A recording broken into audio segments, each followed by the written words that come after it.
Welcome to NBC Sports Bay Area, home of the authentic fan on a frigid Sunday here in Cleveland. The Giants wrap up the first stop on their long road trip. Game 3 against the Cleveland Guardians. Hi, everybody. Dave Fleming, Sean Estes. Great to have you with us on this Sunday. The weather conditions are going to be a big part of the story. We'll see, Sean, if the Giants pitching is a big part of the story again today, because Cleveland came into this series. They'd scored, 44 runs in the 4 games prior, and Giants pitching has largely shut Cleveland down. They've been really good against this Cleveland lineup. They've calmed down a couple hot bats in the lineup. Quan, who's not in there today, but there is still a few guys that are swinging the bat pretty well. The top 3 guys in the lineup, Straw, Miller. Miller moved up in the lineup today. He'll be hitting in the 2-hole. And then obviously Ramirez, who's always pretty good. But Rodon and DeSclafani, and then the bullpen, they pitched extremely well. So it's Alex Wood's job to go out there today.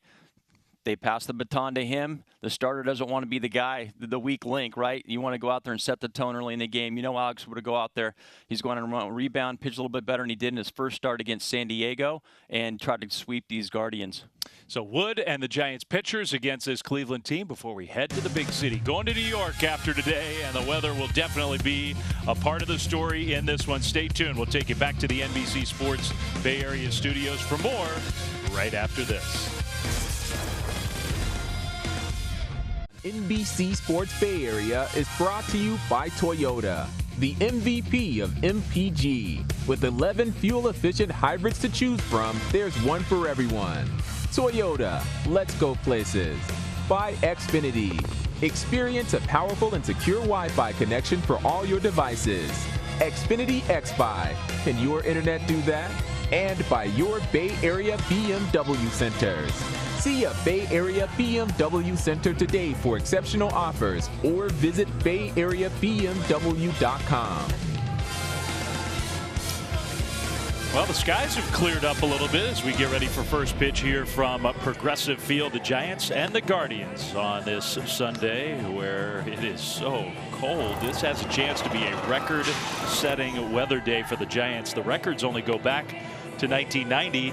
The coldest first pitch temperature for the Giants since 1990, 38 degrees. So if they announce officially what it is right now, 36 degrees, this will be the coldest first pitch temperature game for the Giants in the official record book. Giants baseball on NBC Sports Bay Area, brought to you by Santa Cruz Beach Boardwalk. Open daily for spring break. Buy your wristband online and save $10. It's a lot warmer at the Santa Cruz Beach Boardwalk than it is here. That's for sure. Giants lineup brought to you by Bigelow. Yastrzemski Belt gets a chance to get off his feet for some of the game. He's the DH. Darren Ruff takes his spot at first base. Peterson, Crawford, Wilmer Flores, Tyro Estrada, Steven Duggar. Very similar looking lineup. Kirk Casale, though, for the first time in this series, gets the start, and the Giants will face a pitcher that they have never seen before, the right-hander for the Guardians, Aaron Civale.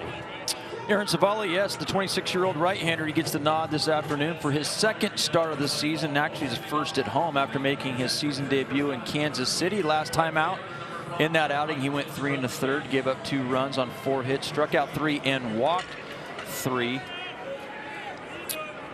And he had a tremendous first half for this Guardians team last year. Was their best pitcher, went 10-2 with a 3.32 before getting hurt. So here we go. First pitch of the ball game. Mike Yastrzemski swings away, and it's a high pop-up with some bright sunshine. Poor Bobby Bradley, you can hardly recognize him. He's so bundled up. Makes the catch for out number 1. Well, here's StatCast 3D powered by Google Cloud. We're going to check out Aaron Civale's pitch arsenal. He's got them all. He's got a cutter, a four-seamer, a fastball, four-seam fastball. He's got a curveball, a split, a slider, and a sinker. That's about all you can throw right there. 6 different pitches. You see the percentages of those pitches. A lot of cutters and sinkers to righties, to lefties. He'll mix it up. Brandon Belt, the DH today for the Giants, goes after Civale's first pitch. Sean, are you proud? You're part of some history. They announced the first pitch temperature, 35 degrees. Yeah, this isn't the type of history I want to be a part of, though. Since they've kept the official records, this is the coldest game time temp the Giants have ever played under. Brandon Belt takes that one high for ball 1. We thought, those are the regular season games that are on that list. At Wrigley in April in 2013, it was 38 degrees. Lots of Coors Field and Wrigley Field on that list for the Giants. Game 4 of the 2012 World Series felt freezing, but the game time temperature that night when the Giants won their second World Series was 44 degrees. Yeah, it did feel colder. The wind was blowing a lot harder. As long as the wind doesn't blow into our booth, I think we'll be okay. Belt lunges for that one, and it's a fly ball to center field. Easing in is Miles Straw, out number 2. We'll check out the defense. The Guardians today. It's brought to you by your Bay Area GMC dealers. From left to right, we have Mercado, Straw, and Reyes. And then around the infield from third to first, Clement, Rosario, Miller, and Bradley. Doing the catching today for the Guardians, Austin Hedges. I think it's worth at least watching out in right field. Franmil Reyes, who's been the DH for the first couple games. Big, kind of lumbering guy out there. Darren Ruff takes that one a little bit high for ball 1. There's Franmil. It's a little harder to recognize all these players today, and I don't blame them. I think I'd be wearing that stuff too. Ruff's had a quiet series at the plate. He'd like to have a big Sunday before the Giants head off to New York. This is just the first stop. This is a long Giants road trip. 4 cities because of the makeup game in Milwaukee. Here, New York, Washington, and then the one game against the Brewers before the Giants finally get to go back home. 2-1. You'll see right there, Savali at 92 miles an hour. That's going to be his best fastball. He's anywhere from 89 to 92. As I mentioned earlier, he's got 2 different types of fastball, 4-seamer and 2-seamer.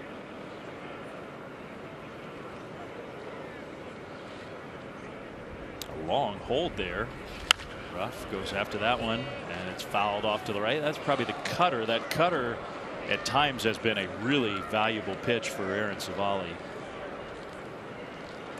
He's got so much stuff. He's almost like, sometimes we see Yu Darvish. There are pitchers who have this incredible repertoire of lots of different weapons, and there are times where it can be hard to tell what pitch is what. Good take on the curve. Our umpiring crew here, Bruce Dreckman, who the scouting report on Bruce, he's behind home plate, will give the wide strike a little more frequently than he'll give the top or the bottom. Paul Emmel, the crew chief, out at second base today. Full count to Darren Ruff, and he takes strike 3 call. There's that wide strike given by Dreckman. So Savali retires the Giants in order. Alex Wood to the mound when we come back. To bring that out if you're a Giants fan on the road here in Cleveland. Great blanket day on this Easter Sunday as the Giants go scorelessly. Here come the Guardians in the bottom of the first. Miles Strauss had a nice series. Owen Miller, really impressive young hitter. Jose Ramirez, today he's the DH. Reyes, Rosario, Clement, Bradley, Mercado, and Austin Hedges for Cleveland against the Giants left-hander Alex Wood. Yeah, Alex Wood, on 31-year-old left-hander, making his second start this season. Received a no decision versus San Diego in his first start, allowed 2 runs in 4 1/3 innings pitched. He struck out 6 in that game, gave up a home run to Aaron Nola, and he'll be facing the Guardians for only the 2nd time in his career, actually the first time he's ever pitched here at Progressive Field.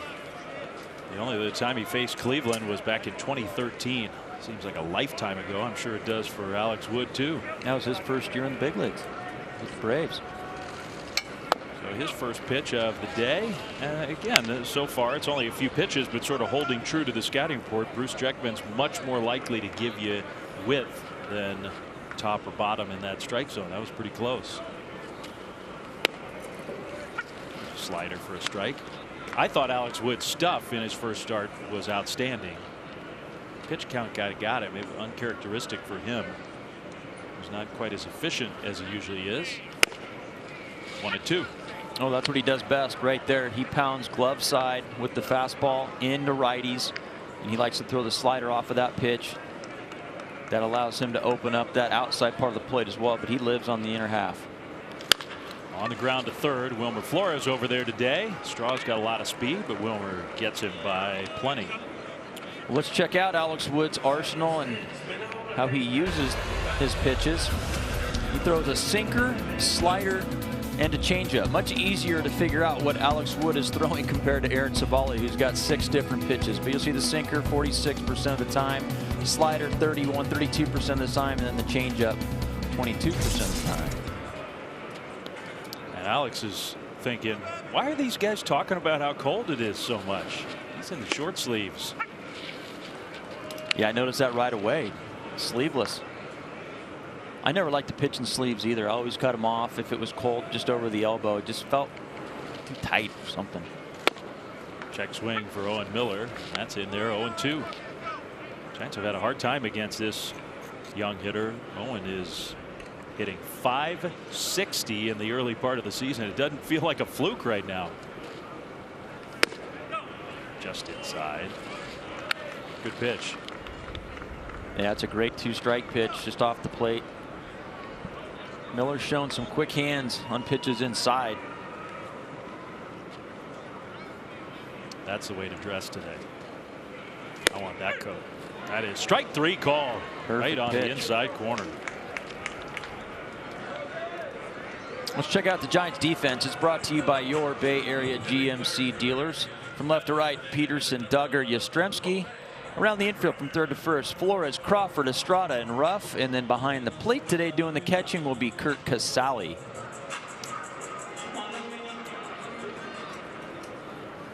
So 2 quick outs.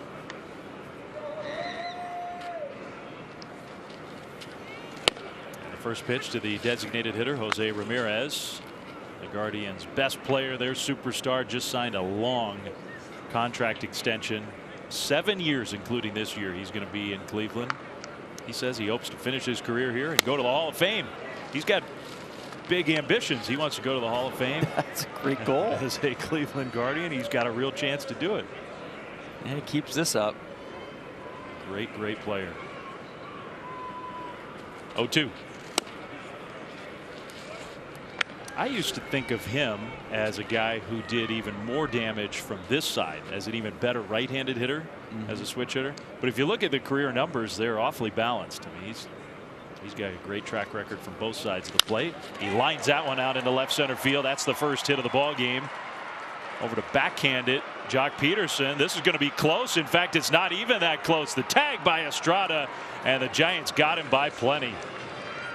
Great throw by Jock.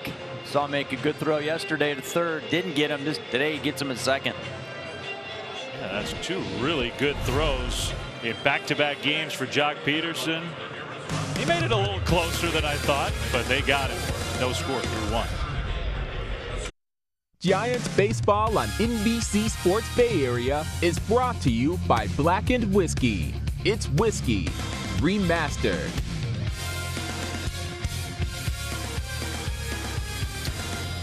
From Cleveland on this Sunday, the Hope Memorial Bridge with those Guardians just outside this ballpark. The brand new name of this very old American League franchise. Strike 1 to Jock Peterson, who made the great throw to retire Cleveland in the bottom of the first. Now he leads off here in the second.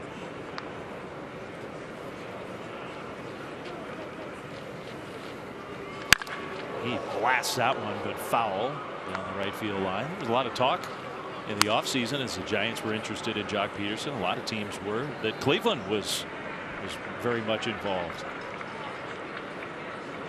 And some people say that the emergence of young Stephen Kwan, the Bay Area native, who's off to such a great start in his career. Cleveland at one point just decided, well, let's just go with the young guys. He looks so good. Otherwise, who knows? This might be where Jock Peterson signed. Giants are happy to have him. Yes, they are. He goes after that curveball in the dirt and strikes out swinging. Let's check out Jock's throw last inning. Does a nice job of getting the ball with the backhand and then just comes up firing without a step right on the money to Estrada. Ramirez being extremely aggressive out of the box, trying to get in a scoring position with 2 outs, but Jock says, not so fast, Jose. Nice tag by Estrada there. Now what happened to the whole thing that you make a great play on defense and you come up and you do something spectacular on offense? What happened to that? He didn't get that memo. I was actually going to say that, during his at bat. I'm glad I didn't. Brandon Crawford. But that's usually the formula, isn't it? Feeling pretty good about yourself, make a good play. Feeling good in the box.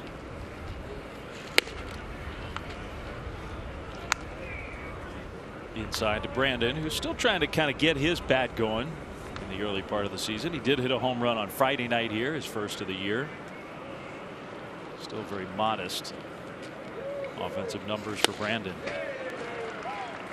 You see that cutter by Civale. He likes to use the cutter to lefties especially. He'll use it a lot to righties as well, but he'll throw a little bit more to lefties. Likes to get on the hands of those lefties with that cutter. It's a good pitch. It's a late cutter. A little bit of depth to it.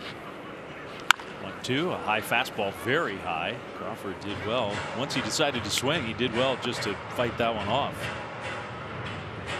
And it's going to be a feeling out process for this lineup. First time they face Civale. He has so many different pitches. You'd kind of like to be able to see them all. So far, they've seen the cutter, the fastball, and the curveball and the changeup. Crawford goes down swinging. That was that curveball again. MLB Ballpark app will complete your next visit to Oracle Park. Buy and manage game tickets, unlock offers, access exclusive content, and much more. Download the MLB Ballpark app today. We have seen a decent number of Giants fans here, especially for early season. It's not summertime. School's still in. It's a long way from home. We've seen a good number of Giants fans in Cleveland.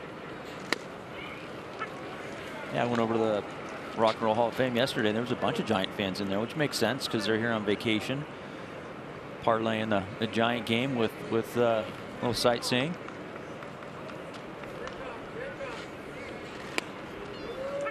I went down along the concourse before the game, walked around, ran into a bunch of Giants fans. Lots of them wanted to take pictures and whatnot. I couldn't talk, my lips were frozen, but or smile. I kind of smiled and waved.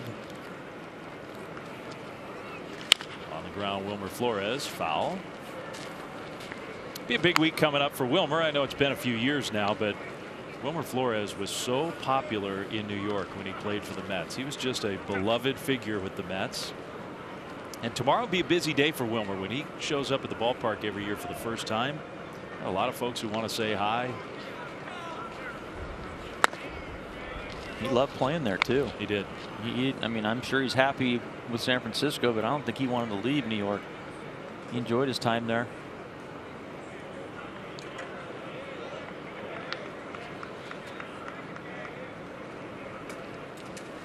It's very quiet in the ballpark right now. Have you noticed that? Like you said, everybody's lips are frozen. It's hard to talk. Can't cheer. Your hands are in your pockets. Can't clap. Don't want to clap. It's a hearty group here today.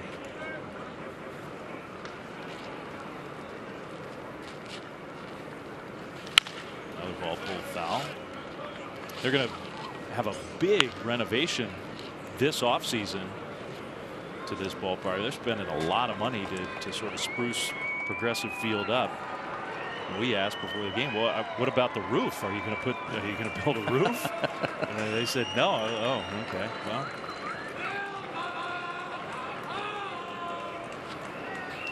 Flores hits a high drive left center field. Miles Straw all the way back to the wall, leaps, and he can't catch it. He did not catch it. Wilmer into second with a double. Great effort from Miles Straw, and he gets up. He's all right. I don't know if he's got the sunglasses on. It's pretty bright up above. I don't know if at the last minute he even saw the ball. Yeah, he had a nice beat on it. Looked like he may get it. Made a jump and then just missed it. You watch it again. He has a pretty good beat on it. Just misses the ball. I mean, that's a tough play to judge to time the jump and then make the catch at the same time. The head's moving. Not for lack of effort, though. Hit the wall pretty hard. Great effort. They gave him a contract extension, not as big as Jose Ramirez's, but they love his defense, his speed. He's turned into a good player for Cleveland. Thairo Estrada takes ball one. Giants have an opportunity here early in this game to get the first run across. You mentioned his speed out in center field at the plate, too. They got him hitting leadoff. He already leads the majors with 10 runs scored. He's first in walks, so gets on base. Swing and a miss. Man, Estrada really chased that one. We've seen Thairo a little uncharacteristically in this series expand the strike zone. Yeah, a lot of times that happens too with guys you haven't seen before, and you haven't seen the shape of their breaking balls, and you think you're on it, and then all of a sudden it's gone. Did he go? Yes, he did. On appeal. You wouldn't recognize him, but that's Pat Hoberg down there. We think it's Pat. He's another member of the USA national, yeah, he went speed skating team. Bobsled, speed. Pick your sport, your winter sport. Ice fishing.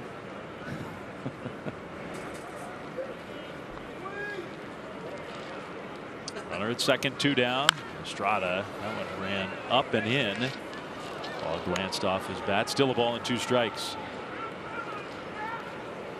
Aaron Civale, who grew up in New England. So we were talking to George Contos on the pregame about his early baseball career in Chicago. I'm sure Aaron pitched in a lot of cold weather games as a kid in the state of Connecticut. He's a mechanical engineering student at Northeastern. Smart guy. Thinker out on the mound.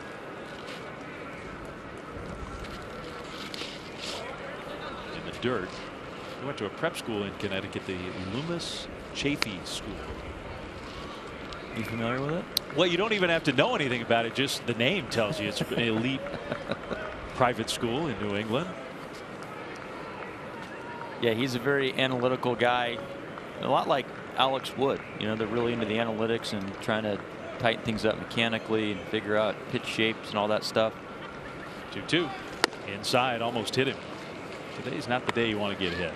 No, and he really wanted to shorten up his arm stroke. He used to have a little bit longer arm stroke, and he was getting hurt a lot, so he figured I'd tighten it up and see if a little shorter arm stroke to see if I can stay healthy. Well, last year he got hurt, but that wasn't because of his arm stroke. It was a finger issue. Estrada hits a high fly ball left field. This one to carrying well. Mercado all the way back, and it is gone. A home run. Similar to Joey Bart's, just over that yellow wall. Thairo Estrada, his second home run of the year. It's 2-0 Giants. That turned into a great at bat for Thairo. A tremendous at bat. 7-pitch at bat. And you mentioned he's been a little expanding the zone a little bit. He was in swing mode, but he got a cutter up in the zone. Saw a couple of cutters early in the count. Gets one up that he likes and does not miss it. And after Wilmer Flores' double, Estrada puts his club on the board. 2-run home run, his second of the year. Duggar takes one high, ball 1. Thairo has got a lot, not just power for a little guy, power for a middle infielder. He's got legitimate power. He was running hard, though. He didn't know whether that one's going to get out or not. There's that railing up above the yellow line, the 19-foot high wall here in Cleveland. We had the home run the other night that was disputed and ultimately reviewed. There was a home run off the bat of Bart. It was a similar kind of call here today. Different trajectory home run from Thairo Estrada. Yeah, I think he knew he hit it pretty well, but with the weather being cold, the wind blowing in a little bit from center field, the high wall and left, there's no guarantees. That is a strike. Looked like Duggar was taken all the way. It's 3-1. Well, after Civale's first 2 at bats, struck out Peterson and Crawford, it looked like he was cruising. This turned into a higher stress inning than he probably thought.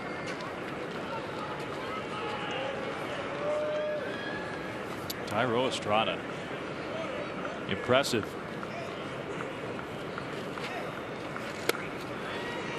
That's strike 2 with the slider.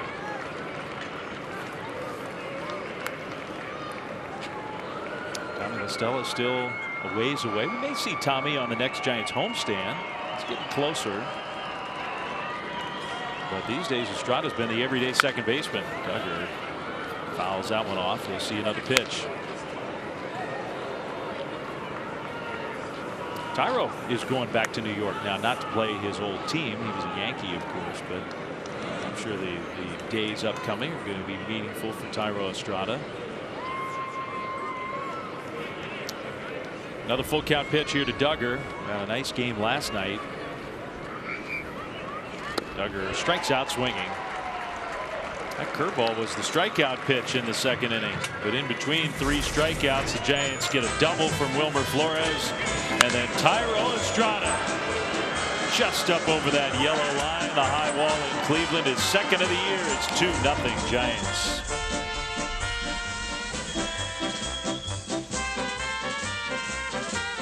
NBC Sports Bay Area is brought to you by WebEx. The future of work is hybrid. WebEx by Cisco. Well, the Giants with a 2-out rally. Wilmer Flores double, Thairo Estrada home run. That's my kind of rally. It's 2-0 Giants. Bottom of the second, Franmil Reyes takes strike 1 from Alex Wood. With Rosario and Clement also to bat for the Guardians here in the second. A foul ball. It's 0-2.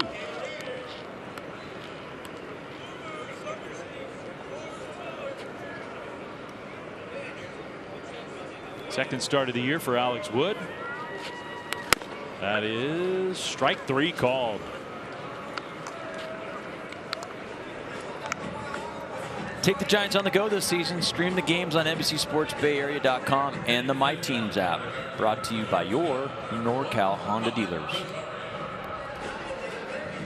We made pretty quick work of Franmil there. 3-pitch see you later. We had all these nice things to say about Franmil Reyes. We didn't have time to do it. Sorry. Rosario takes a strike. Here's that wide strike zone. I bet you Alex Wood, once he starts to get a few more of those, is going to really test the limits there. Although he likes to use both corners. That's good. Outside, back inside pitching. Nice sequence. He is dealing so far in this game. I think he's missed a spot yet. Just missed there. And maybe kind of hit his spot. Yeah, he's looking more an intentional pitch up and in. It's a good day to work quick. That one just a little bit low. Good take from Ahmed Rosario.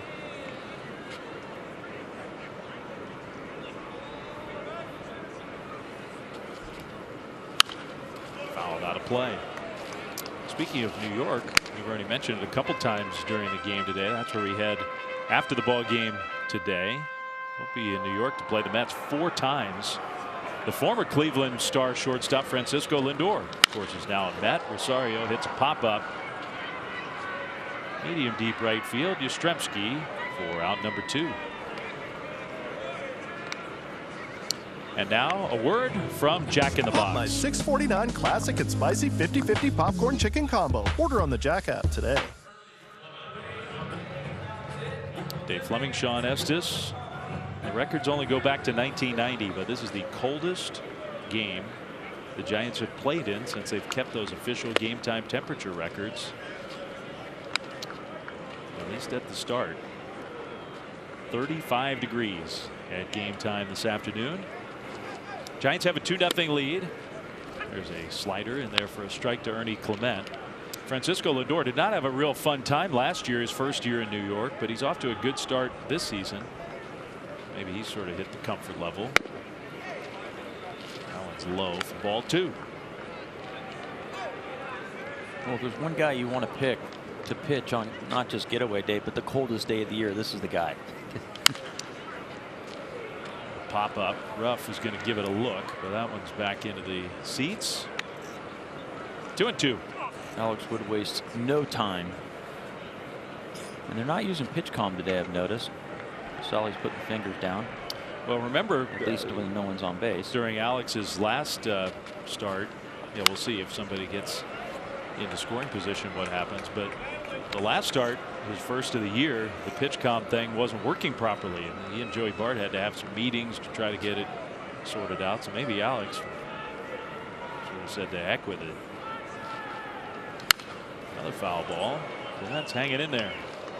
Well, then we saw an issue last night with pitch calm.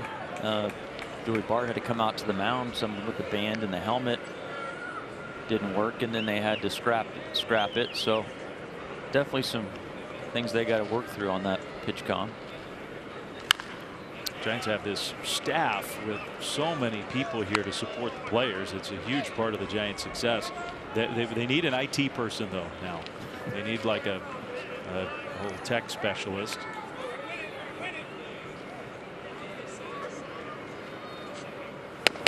Two, got him. 92 on the outside, and Alex Wood retires the side in order. On to the third. 2-0 Giants. NBC Sports Bay Area is brought to you by the Cheesesteak Shop. We're genuine Philly with a California twist.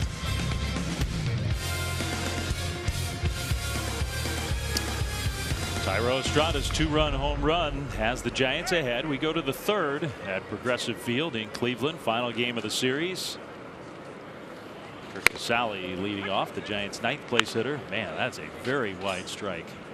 Well, we've seen Wood get a couple. Not that far off, but looks like Directman's going to get pretty wide on that corner today. Maybe he's cold. Third game started for Casali. That was a pitch to hit. It's 0-2. Curt, human nature, would like to have a batting average. He'd like to get his first hit today. Well, both catchers would like to have a hit. Hedges is 0 for 19. Casali 0 for 6. I'd feel a lot better about 0 for 6 if it were me. Yes. Curveball's been a good pitch for Javali so far. Yeah, 3 strikeouts in the second were by way of his curveball. Austin Hedges, the Guardians catcher today, former Padre, great pitch framer, excellent defensive catcher.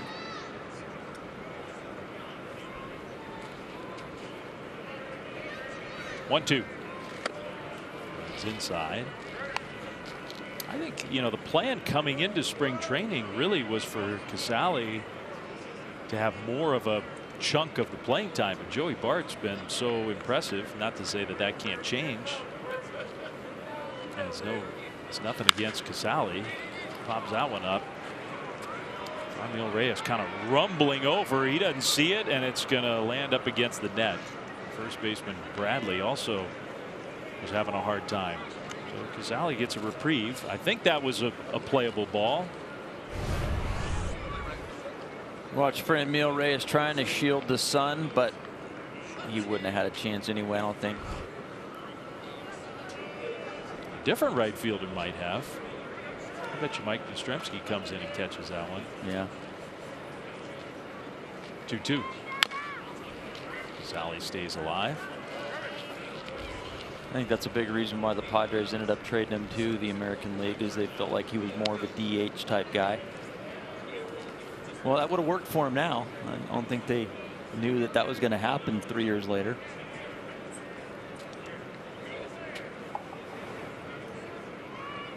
Casali hanging in there against Savali on the ground to short. With the defense shifted, that's Miller, the second baseman, who throws him out. The Washington Nationals visit Oracle Park for a 3-game weekend series April 29th through May 1st. The Friday, April 29th game is fun for the whole family with fireworks. And on Sunday, May 1st, the first 5,000 kids to the ballpark will receive kids socks presented by Bank of America. Visit sfgiants.com/tickets. You're a socks guy. Yeah, I like socks. Yeah, you always have different colored socks. Especially have socks now, today. Yes. Yeah. Summertime, I may go sockless. Mike Yastrzemski takes a strike. Yeah, swung at the first pitch of the game and popped out. And he's another Giants hitter. Goes that one foul. Who's trying to get the bat going in the early season. It's only the 9th Giants game. It's still very early, but the Giants really have not hit. They're scoring about right about the league average number of runs per game, but they're 6-2 because of their pitching. Giants have given up fewer runs than any team in baseball. Well, there will be a time at some point this year where the pitchers will need the hitters to pick them up. I mean, I don't think you can go all season and dominate like they have been. They'll go through some stretches where they're going to need some offense. But right now, pitchers are doing their job. And that's kind of the way that they felt like they're going to win games this year. Yastrzemski kind of out on the front foot against that one. Another Civale curveball. He's got the good feel for that pitch right now.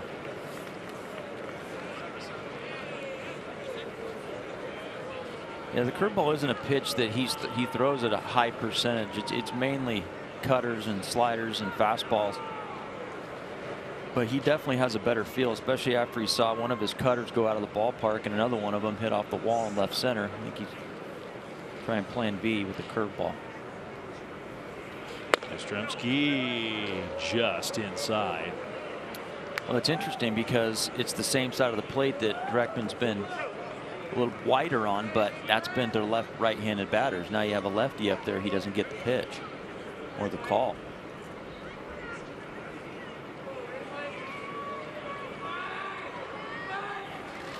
Got him with the curveball. Got another Giants hitter to chase that pitch down. The thing is, too, with Civale, you see the curveball again. This is 4th strikeout with the curveball. His last 4 have been via the curveball. And Civale's not a guy that is a high strikeout guy. As a matter of fact, he's bottom 30 of pitchers last year in strikeouts per 9 innings. So this is a little uncharacteristic, but he's got a pitch right now that's working for him, and he's leaning on it. Two best buddies in the Giants dugout, Casali and Yastrzemski, talking about his last couple of bats. Here's Belt taking ball 1. Well, it's one thing that's definitely true about the Giants so far this year. They are swinging and missing a lot.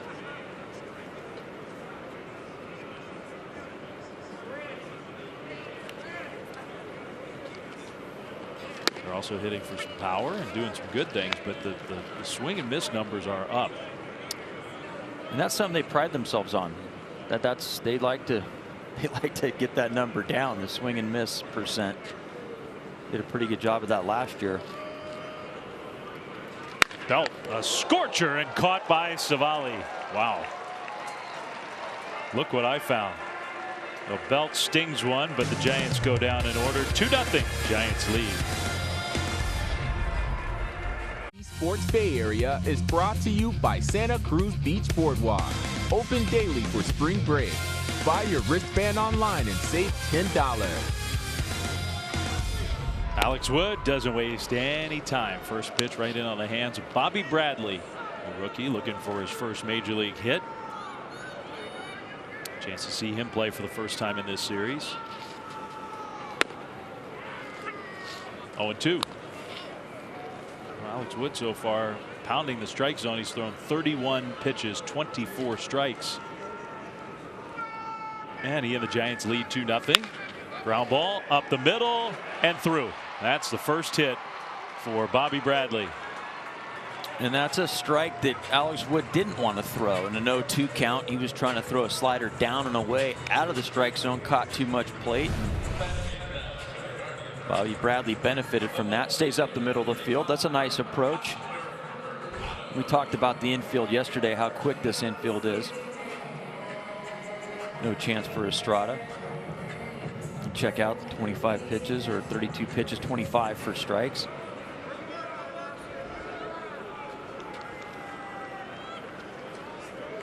Second hit for Cleveland, but the first time that they've actually had a base runner at the time that Alex Wood threw the next pitch. The hit by Ramirez in the first inning, but he got thrown out trying to turn it into a double by Jock Peterson. Oscar Mercado hitting just 172, but he's got 3 home runs. Been an all or nothing approach for him. First time out of the stretch for Alex Wood. Doesn't seem to be fazed by it. Goes right back to glove side command. Paints a fastball in the inside corner.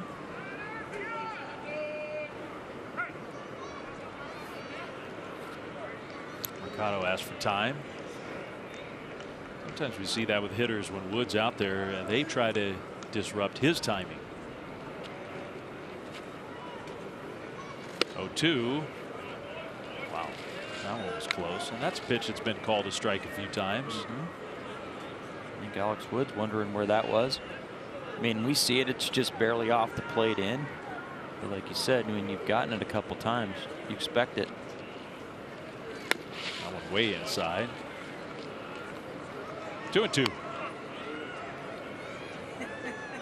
Good pitcher for the Cold, Alex Wood, not just because he works quickly, but Alex is very fidgety, high energy out on the mound.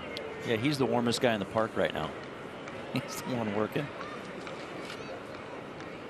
2-2. Mercado, fly ball, not that deep. Jock Peterson, plenty of time, out number 1. Jock scared me right there. Put his arms out like he didn't see it. We saw Franmil right last inning not see the ball. That's just the way he goes after fly balls. Now I know. They still have the lights on here because it was very overcast right before first pitch, but it's gotten considerably brighter, and you're seeing Austin Hedges, the catcher, was squinting trying to find a pop-up. Reyes, the play you were talking about. Miles Straw, maybe that double by Wilmer Flores. Not easy, I don't think, for these players to see a ball high in the air. Hedges with the big cut.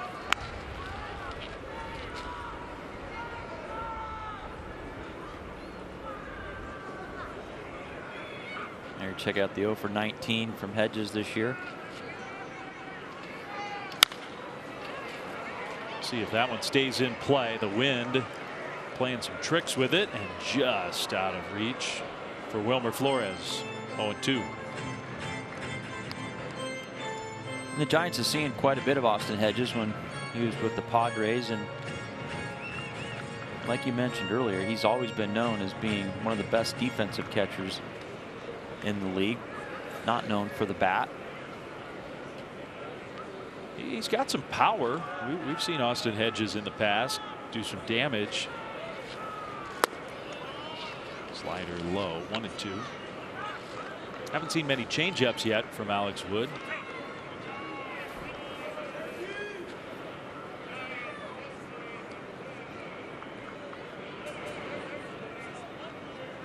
A good changeup down, good ground ball pitch.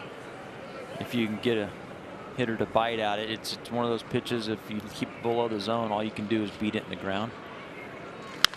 Pulled sharply, but foul. Tries it again. Well, that might have been the slider there.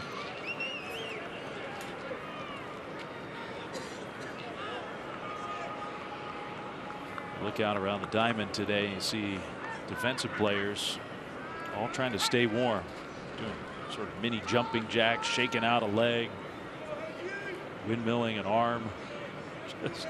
Just not easy.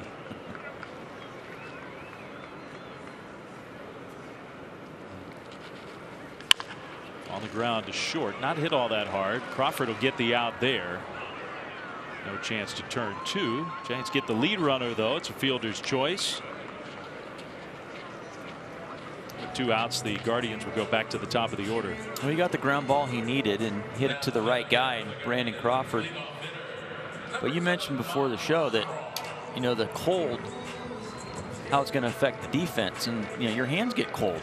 And I think the infielder will tell you the one thing they want to keep warm is we see Brandon Crawford with the hand in his back pocket right now. Estrada going to the back pocket. You got the hand warmers there trying to keep the hand warm, and you wonder, you know, if that kind of wasn't a normal throw for Brandon Crawford to second. Strike 1 to Miles Straw. Usually pretty accurate on the base. Pulled Estrada off the bag a little bit, and they weren't able to turn 2. .324 batting average for Straw. 0 for 1 today. A little bit low, 1-1. Giants defense has been really good in this series. I thought the first homestand, Giants defense was erratic.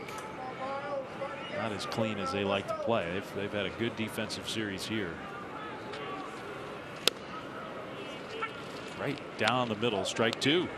Maybe knocking off a little rust from the shortened spring training, yeah. But they found their groove here in this series. And some really nice defensive plays. Miles Straw didn't like the fastball down the middle. We'll see what he's looking for. That was a little bit low.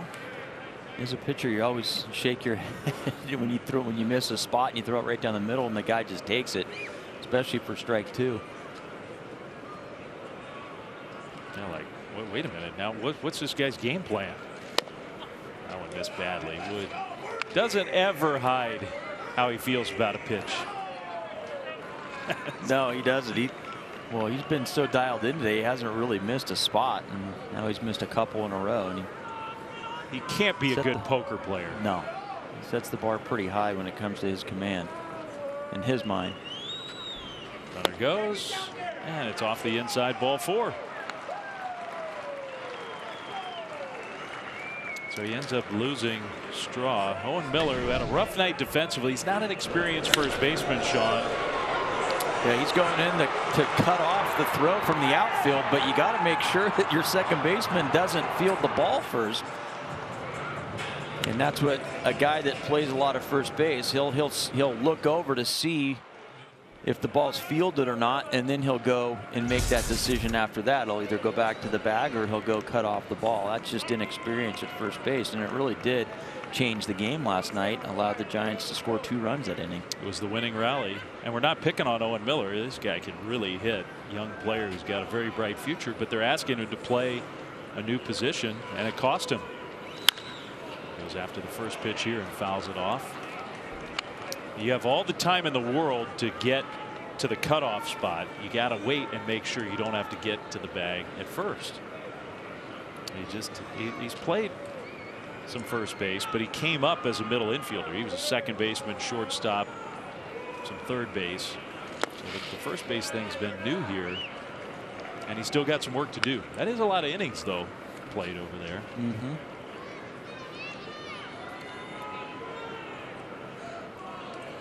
First real threat here for the Guardians. 2 on, 2 out, and their hottest hitter at the plate. A good cut from Miller. 1-2. That one got a lot of the strike zone. It did. Middle up. Got him on a strike, fastball strike inside corner. First time up with 2 strikes. That same situation right here. I wonder if he'll go back to it.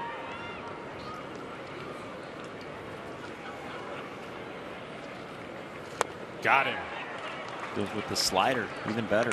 Beauty down and in. So Alex Wood pitches through a little bit of a jam. John Miller will come over and join Sean on the TV side. 2-0 Giants. Back to the broadcast booth, presented by Lazy Boy. Now joining me to my left, your right, Hall of Famer John Miller. Hello, John. I'm trying to bundle up a little bit. You are bundled up. Can I borrow something Trying over to there? stay out of the cold. As 35 degrees, the wind chill about 29 degrees. Not that it affects me personally, but no, you look good. Not with all the stuff I brought. Here is Darren Ruff to lead off for the Giants against Aaron Civale, and ball 1. Ruff struck out looking his first time. 2-0 Giants as we start the 4th inning.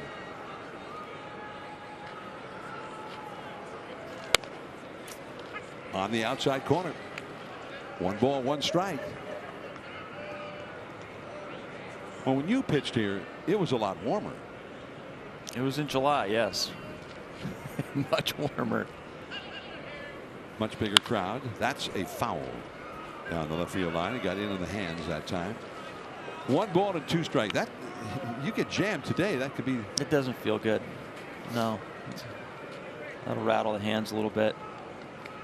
And that's the way to come. You're going to come to the ballpark, bring that stuff. Mm-hmm. On a day like this.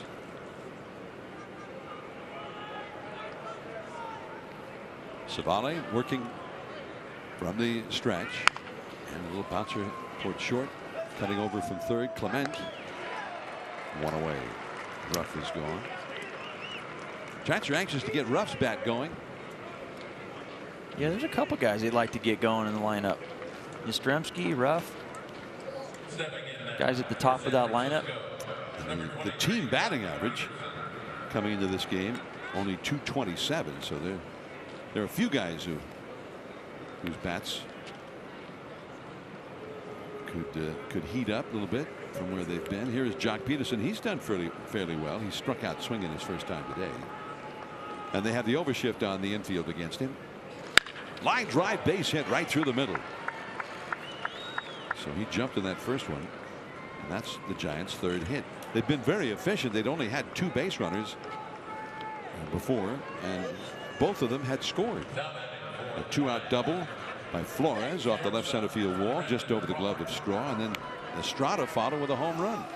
Yeah, in an inning you thought that Civale was cruising, got 2 outs quick on strikeouts, and then had Flores 0-2, but he put together a nice 7-pitch at bat, got the double, and then Estrada another nice at bat after him with the home run, and that's been it for the Giants. Brandon Crawford now. That's gloved by Bradley. He juggles it, and it's like it disappeared in his glove. Stuck in his glove. He couldn't get it out.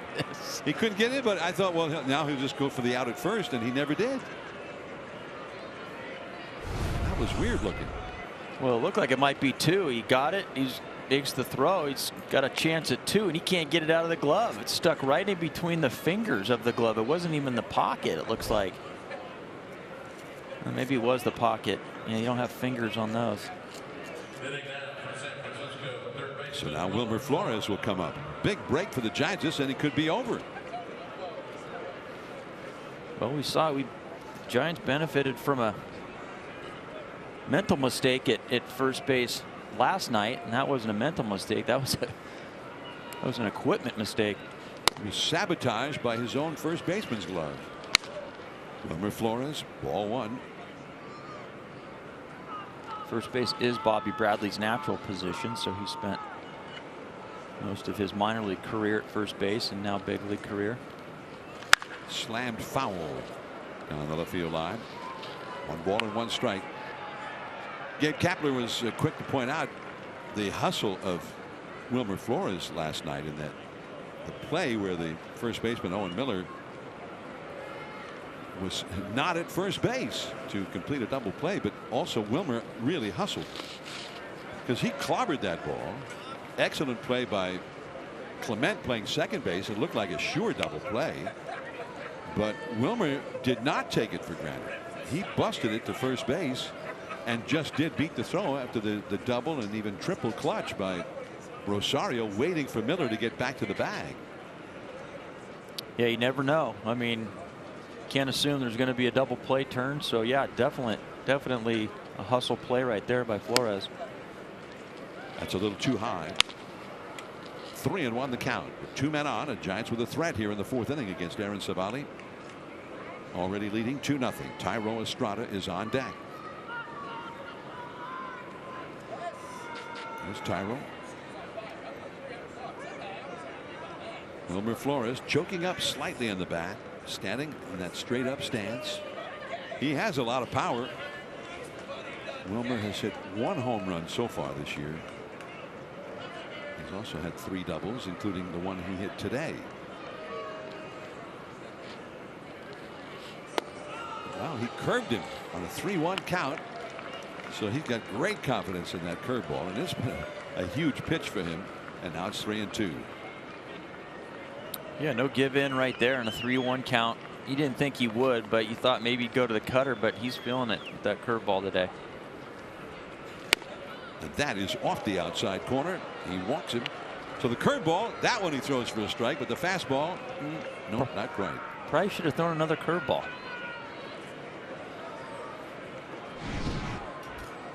Back in 1986, right back to Mulholland, and he can't get it out of the glove, so he just throws the whole thing. Now maybe if Bobby Bradley had seen that video. Just chucked his glove to second base. A little further throw though for Bradley than it was for Mulholland. Yeah, that. Now this is a double play ball. They get 1 at second. The relay. And in the dirt, and I don't think it would have been in time anyway. And that's a wild throw, and 2 runs will score. Jock Peterson scored as soon as Estrada was going to be safe at first base, and now Crawford is waved home as the ball ends up going out of play into the camera well, and it's 4-0 Giants. Gee, just some weirdness going on at first base this series all around. Ball gets stuck in Bradley's glove. Looked like it's going to be a tailor-made double play. Nice throw to second. Nice turn. And it didn't even look like it bounced. It looked like just Bradley whiffed it. Went right underneath his glove. Well, Bradley might get the error. So here is Duggar. Runner at second. 2 runs in. Man, the Guardians for 2 days in a row have had a little trouble turning a double play at critical moments. Let's see where the ball goes from second baseman Miller. He just gets his glove down there. He makes the play. And they may have two.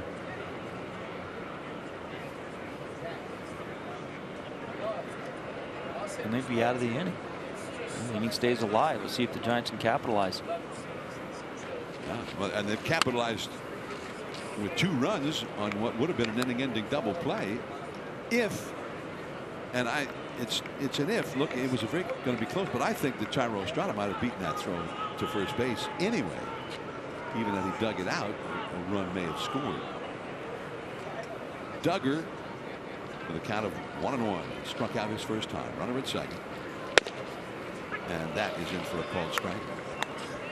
With his changeup, 1 ball and 2 strikes. They did give it an error on Miller, but I think that was more of an error on the first baseman. It was a low throw, but it didn't bounce in front of the glove. It bounced right under the glove.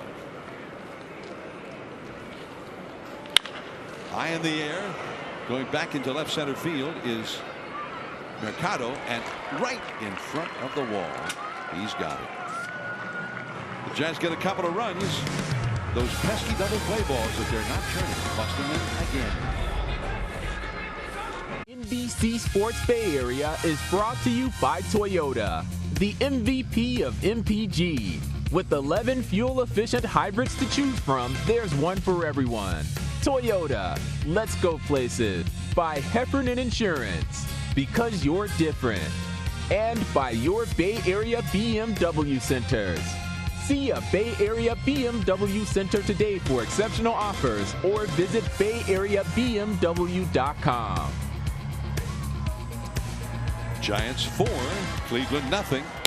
As we move to the last half of the 4th inning, Alex Wood is off the outside to Jose Ramirez, the all-star third baseman for Cleveland. He had a 2-strike single and got thrown out trying to stretch it into a double by Jock Peterson, who made a great throw to get it to end the first inning.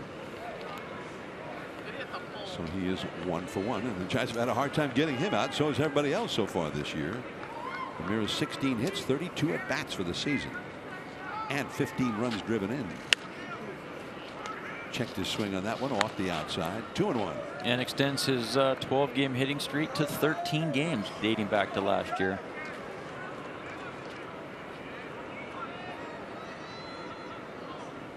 Two and 1 pitch. To a foul ball off to the left. 2-2 the count. 2 balls, 2 strikes. Franmil Reyes is on deck, and then Ahmed Rosario due up third in the inning. Bright, sunshiny, albeit very cold day. High in the air to center, toward left center, but Duggar, plenty of room. 1 away. Now, would Estrada have been safe? Take a close look here.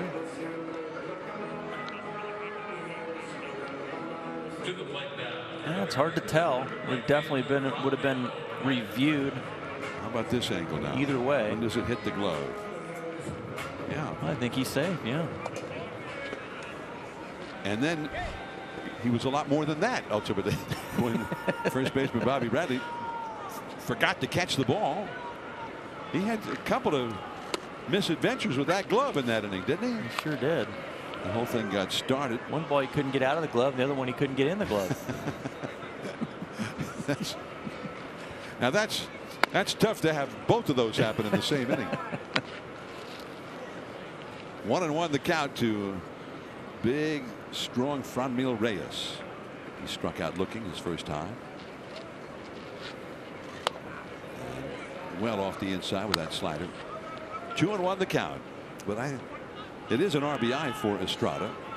And had that been a double play, the inning would have been over, but I don't know that it would have been. And I think we did our own little replay review there and decided he would have been safe.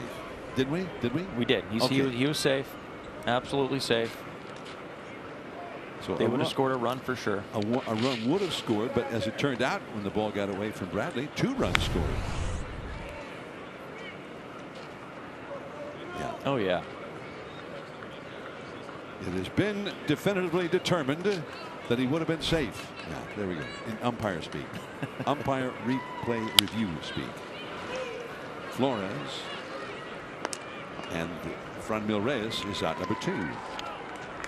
Calling all Golden Bears and Stanford Cardinal. The Giants' first Cal-Stanford rivalry day is Saturday, April 30th. Special event tickets include your choice of a Cal long sleeve shirt or Stanford long sleeve shirt. Show off your school colors as the Giants take on the Washington Nationals. Secure your special event tickets at sfgiants.com/special events. It'll be a fun day.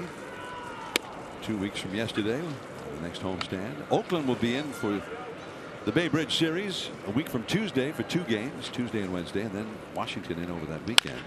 Right back to Wood, and that ends the inning. Nice shutdown inning. And a quick inning. 5th inning, Casali, then Yastrzemski and Bell. Sports Bay Area is brought to you by Blackened Whiskey. It's whiskey remastered. From Progressive Field in Cleveland on Easter Sunday 2022, Giants 4, Guardians nothing. As we move to the first half of the 5th inning, and a pitching change for Cleveland. When it's time for a change, think Speedy Oil Change and Auto Service, your trusted oil change, tune-up, and smog experts. Yeah, the pitch for the Cleveland Guardians will be Anthony Gose. This will be his 4th time he's pitched this year. 2 1/3 inning, 2 hits, 3 strikeouts. We saw him pitch in game 1 of this series. Throws hard. Upper 90s fastball, good slider. Struck out a couple guys in that outing. And he used to be a pretty good outfielder. Now he's pitching in the big leagues. Goes in his 3 previous games, 2 1/3 innings, 1 run, 2 hits allowed, 1 homer, There's 1 Easter walk, Bunny. and 1 hit batsman. Making the rounds here at Progressive Field. Curt Casali grounded out to the second baseman playing shortstop, which is where he is again in the overshift. So Gose is ready. And a high pop foul that will go out of play. Off to the right.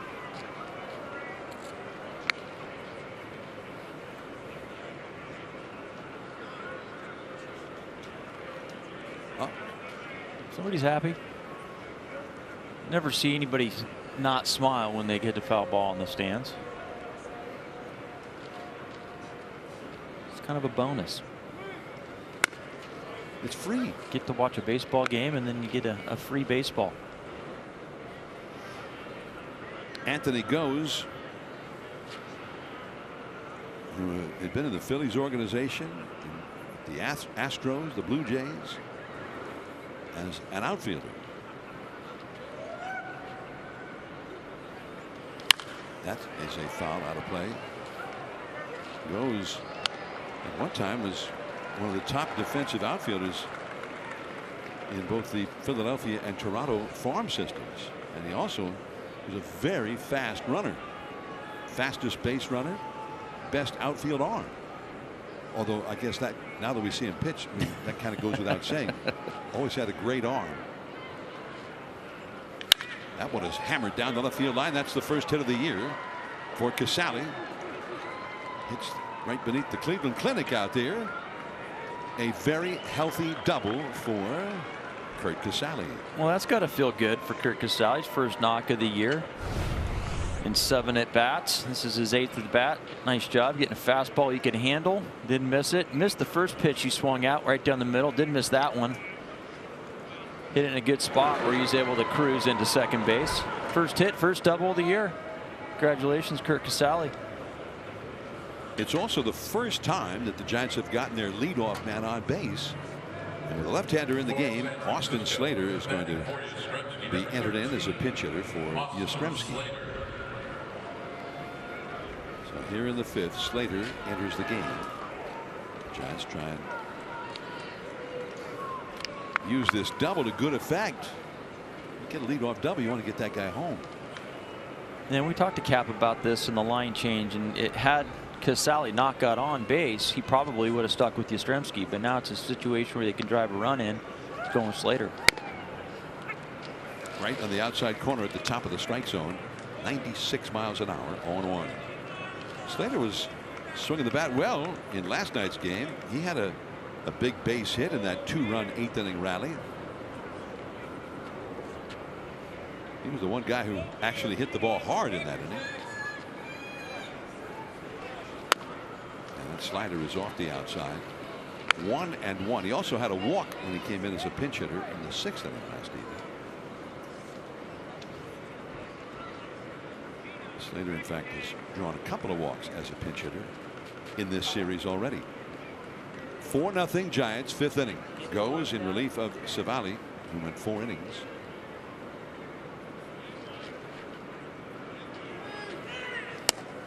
And that slider for a called strike. 1-2 now. And Kapler will do this if the situation calls for it. He'll pinch hit Slater a little earlier than we saw him the last couple nights, where he hit for Jock Peterson. But you do have Dubon on the bench to hit for Jock if it comes up. There's a situation with the lefty, and you can put Dubon in the outfield.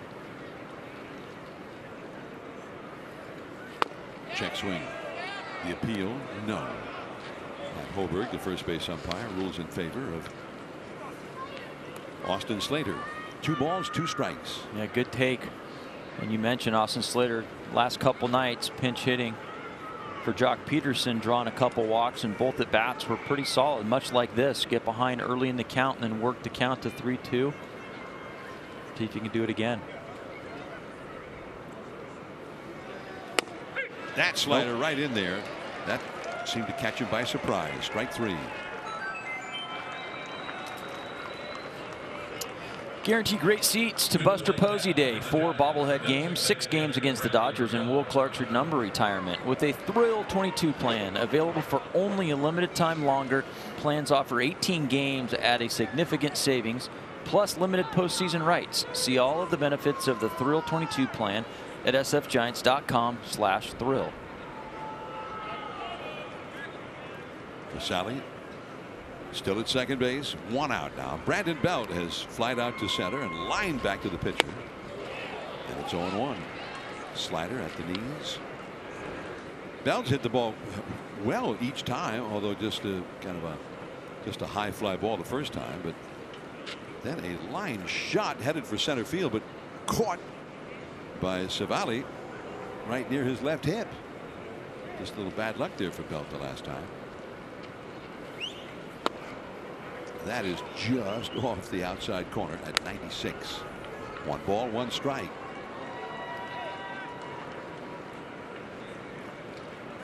Giants have had 1 hit in 4 at bats so far, with a runner in scoring position in this game. That was the home run by Estrada in the 2nd inning. Right on the corner that time. That's a perfect pitch right there. 96 on the corner. Not much Brandon Belt was going to be able to do with that. Wind blowing in from right field. You think it's right in from right field or across from right to left? Which way? It looks like it's cross, maybe more right to left. That one bounced in front of the plate, knocked down by Hedges, he's a great ball blocker. Just an outstanding receiver all the way around. You see the flags out there, the Ohio State flag on the left, and I believe that's the city of Cleveland flag on the right. Out above the bullpens in right center field. Giants 4, Cleveland nothing, 5th inning. Sally led off the inning with a double. He's still at second. And that's very high to Brandon Belt. So 3-2 the count. I can't believe it. Not a surprise. There is Darren Ruff on deck. Cleveland bullpen is quiet right now, so it's Goza's inning. To the starter, Civale went 4. 3-2. popped up out in front of the plate. And here comes the third baseman, Clement, calling everybody else off, and he takes charge of the play for the second out. Belt is retired. And now Darren Ruff. Belt is the DH today, and that's a benefit to having the designated hitter now in the National League. We would have had it this weekend anyway in the American League Park, and that is the way Gabe Kapler has said he'll use it to give some of the regulars a chance to get off their feet a little bit, like Brandon Belt today. So he's in the lineup. They get his bat, but he's the DH. Ruff has been DHing a lot. And it's 0-1. Hard slider down and in.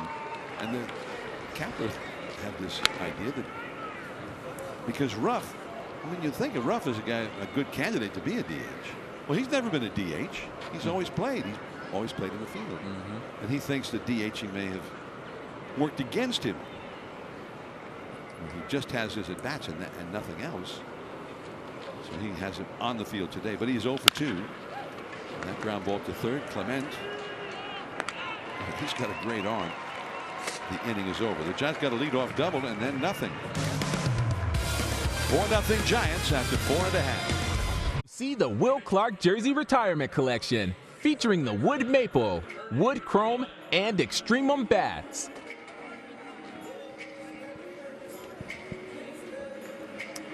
From Progressive Field, it's 4-0 Giants as we move to the last half of the 5th inning.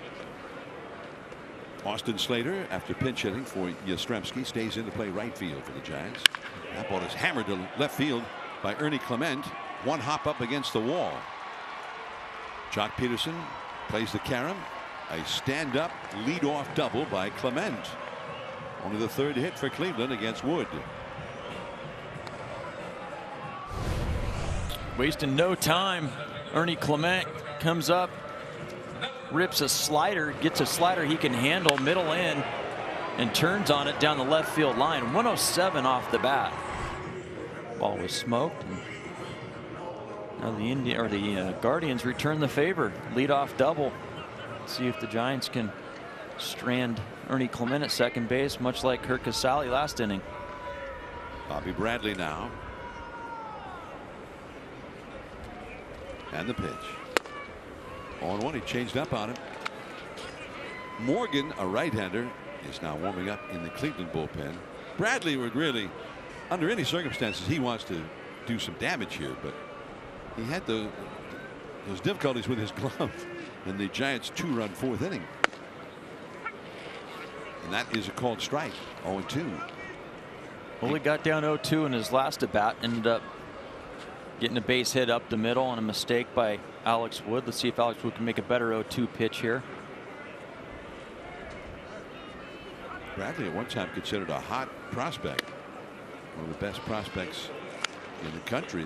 Cleveland drafted him in the first round 8 years ago, but it has never translated as Eli Morgan, the right-hander, is heating up in the Cleveland bullpen. Foul out of play off to the left. Bobby Bradley's got tons of power. He won the home run title 4 different times in the minor leagues. Check out his minor league numbers. They're pretty impressive. So they expected big things from Bobby Bradley when he got to the big leagues. But he does have power, just has a lot of swing and miss as well. A ball and 2 strikes. Strike 3 call. No question about that one. Right on the outer third. It's just a perfect pitch. Bradley probably sitting slider, and he just paints a fastball right on the corner and just freezes Bobby Bradley. See, Curt Casali's glove did not move an inch. So here is Oscar Mercado, another young guy with power. Mercado hit a fly ball to shallow left his first time. 4-0 Giants. Check swing. Did he go? No, says first base umpire Pat Hoburn.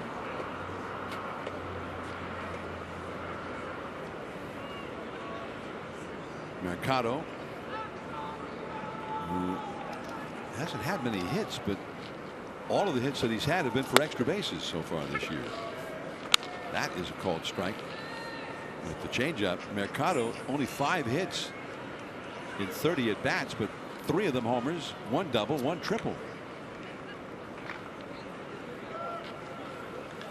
There's a high drive to left, but waiting for it, Jock Peterson had to come rushing in a little bit at the last. Yeah, wind might have had a little bit of something to do with that. Mercado just said that something to the umpire, probably to the effect of, I just crushed that ball and it didn't get out of the ballpark. He's looking out to left field, shaking his head. Or it didn't even come close. Didn't even come close. I think that ball got in on him a little bit more than he even thought. That was a good fastball inside by Wood. Just up the barrel a little bit. Well, even off the bat, Jock Peterson thought it was going to go deep. He started to go back, and then at the last he had to come rushing in a little bit. Here's Austin Hedges. Mighty cut and a foul. That was a fastball right out over the plate. And that's the way it's going for Hedges right now. He's 0 for 20 at the start of the year, including 0 for 1 in this game. When you're struggling at the plate, it's not necessarily the end result. It's the pitches that you should hit that you're not hitting. High fastball. Well, he went after that one. It was over the middle of the plate, but it was up above the belt. Quickly, it's 0-2. But that first one, that was right there. Right down the middle. He's hit a lot of balls like that for home runs, and he has a lot of power. You're wondering, if you don't hit that, what can you hit, right? Too high. He laid off. Ball up out of the zone. 1-2. I like the thought process there. They got him to swing at the high fastball, and so he threw one just a little bit higher the next time. Keep climbing the ladder, raise the sight line, and then go down below the strike zone. See if you can get a swing and a miss on a slider. Giants ahead 4-0. Last of the 5th. This will be pitch number 78 in the game. Thrown by Alex Wood. Way inside, almost hit him in the back foot. Nice save there by Casale. I'm not sure how he got to that one. That was well to the inside. He's very nimble back there. Yeah, he does a nice job blocking baseballs. Talk about Austin Hedges, the guy in the box right now doing that last inning. And Curt Casale is one of the best at doing it himself. This is a tough slider. He yanks it down and in. Almost hits Hedges, and Casale is able to keep it in front of him. 2-2 pitch. Nice pickup there by Wilmer. Nice play. And the inning is over. Giants 4, Cleveland nothing. Jock Peterson, then Brandon Crawford coming up. Our BMW Ultimate Performer. The last time the Giants were in Cleveland, Sergio Romo made his Major League debut. On June 26, 2008, Sergio pitched a 3-up, 3-down inning, striking out 2 Indians. Sergio is now in his 15th Major League season.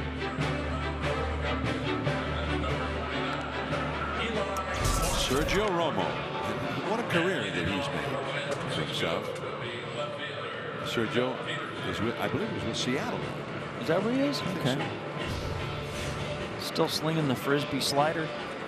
Here we go. Eli Morgan now pitching for the Guardians. This is his 3rd game. Pitched 1.8 ERA, 5 innings pitched. Was a starter in the minor league, so he's there. Give him some length out of the bullpen. He's a rookie. Made his Major League debut this year. Been throwing well. The bunt by Jock Peterson, but it's a foul ball. And I think the umpire must be saying the ball came up off the dirt and hit the bat a second time, or hit something, because that ball was in fair ground. Austin Hedges arguing about it. Let's see. Well, okay. I didn't see it hit anything else. Did you? No, maybe we have to watch it again. He didn't hit anything else. I don't think so.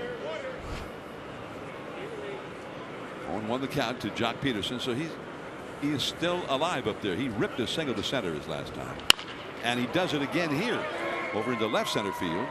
Didn't hit it as hard, but it worked just as well, and he is 2 for 3 in the game. When it's time for a change, think Speedy Oil Change and Auto Service, your trusted oil change, tune-up, and smog experts. The Guardians make the pitching change in this inning. Eli Morgan, that's the 3rd hit he's allowed. He pitched 5 previous innings. 1 run, 2 hits given up. The 1 run on a home run. But here's Brandon Crawford now. Goes went 1 scoreless inning. Crawford got an infield hit his last time. Struck out. He's 1 for 2. That was a close one right at the knees, but called a ball. The Giants today with the Alex Wood going, and Gabe Kapler did tell us before the game that he'd like some length from Alex Wood. The bullpen, he's got some guys, he wouldn't name them, but that he doesn't want to use out of that bullpen today. Yeah, I'm sure we could figure out who those guys are, but that's the benefit of having 15 pitchers on the roster. There's a few other guys at your disposal down there. Crawford, and that's a called strike on the outside corner with a cutter, and the count is 1-1. There's Gabe Kapler. I think they have plenty of coverage down there today, but yeah, you'd like to see your starter give you a little bit more length. He's well on his way. 79 pitches through first 5 innings. Pretty efficient. There's a bunt, but foul.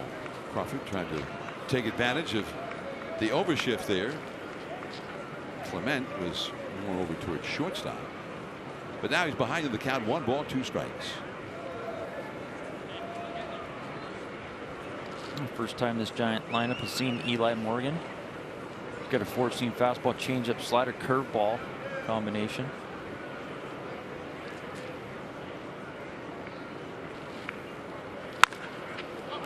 High in the air, quickly in is Clement. He was rushing in.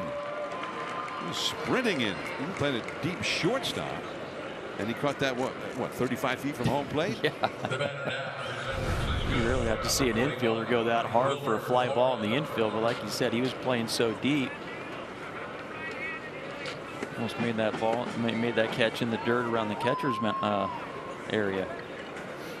That would bring back memories for some old timers. It was a famous pop-up in the World Series in a Game 7. I think it was 1953. And Billy Martin raced across the infield almost just like that, sprinting across and catching the ball between the pitcher's mound and home plate, and helped save that game for the Yankees, and they beat the then Brooklyn Dodgers. 1 ball and no strike. Wilmer's been swinging the bat well. He hit one off the left center field wall to start a rally in the 2nd inning, a double, and he walked in the 4th.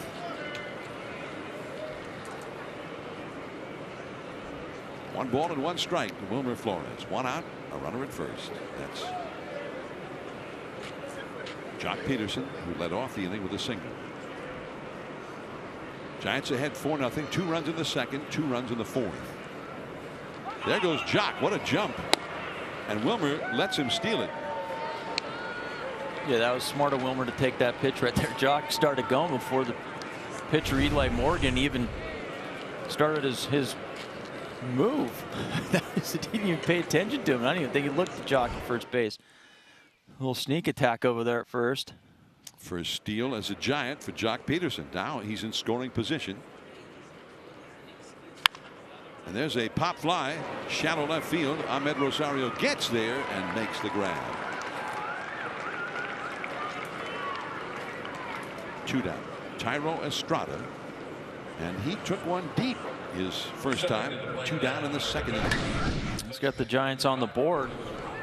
Gets a cutter up in the zone he can handle, and I think if he hits that ball right now, it probably doesn't go out. But he hit early in the game. The wind wasn't blowing in, and took advantage of that. Little man's got some power. You could see he wasn't taking it for granted it was going to be a home run. He was sprinting out of the box, but it left the yard.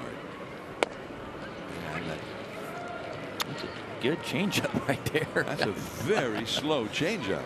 He throws, he'll top out at 92, and then throw a 76-mile-an-hour change. You don't see that much differential between a fastball changeup. That clock, the stadium radar gun says 73. It's like a screwball. 0-1 the count to Tyro. Pops the bunt, foul. Tyro had a different idea about what to do this time. Back over the screen, out of play, and he's behind 0-2. Tyro beat out that would-be double play ball that Bobby Bradley couldn't seem to catch in the fourth inning. That would have ended the inning. So he got credit for an RBI on that one. He's had 3 RBIs today, and Tyro has 7 RBIs this year. He leads the club for knocking in runs. Look out. Way up and in from Eli Morgan. Tyro is only hitting .226. But if you just looked at the average, it's a little misleading. He's been very productive for the Giants. Well, those hits have been meaningful. And he's scored 8 runs. That's a foul out of play. Estrada has had 31 at bats, only 7 hits. But with those 7 hits, he's had a double, 2 homers. And as we said, knocked in 7 runs. Boy, he has another opportunity here to drive someone in. With 2 outs, Peterson will get a good jump off the swing of the bat.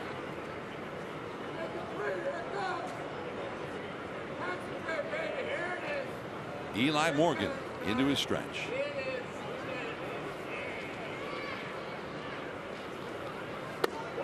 Look at that changeup. Wow. I don't think I've ever seen a changeup that does that. I mean, a screwball is a different type of pitch. I mean, it'll be a little bit harder, but that is. I figure out how he holds that. If you could figure that out, maybe you could make a comeback. Start working out and changeup.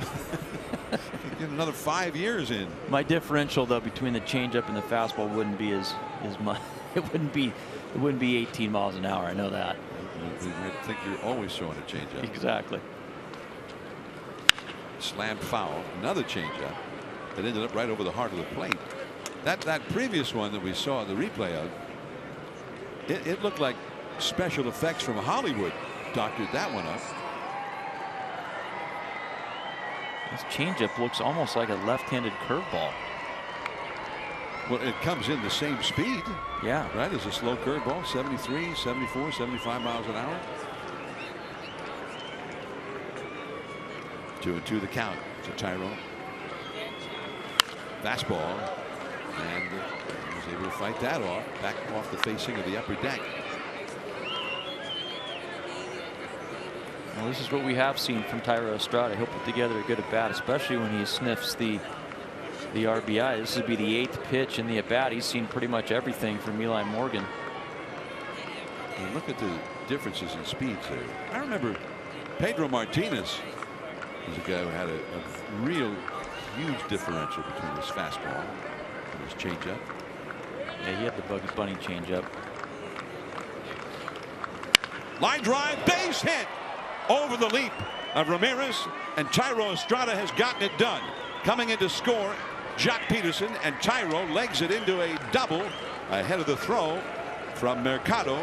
5-0 Giants. 4th RBI of the game for Tyro. And he does it again. That was on the 8th pitch of the at bat. This time gets himself a RBI double. And his first at bat, it was a 7-pitch home run. So seen 15 pitches in his 2 at bats today, where he's driven in 4 runs. Do it all yourself, Tyro. And he gets a changeup. That time he saw enough changeups in that at bat. That was the 4th changeup he had seen in the at bat, and this time he didn't miss it. He went down and golfed that one. And he legged that into a double to get himself into scoring position. Duggar shows bunt, takes too high on the outside for ball 1. Duggar has struck out and flied out deep to left.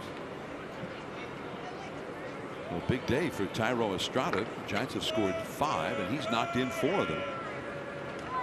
We came into today with 4 RBIs, and he's matched that total in 1 game.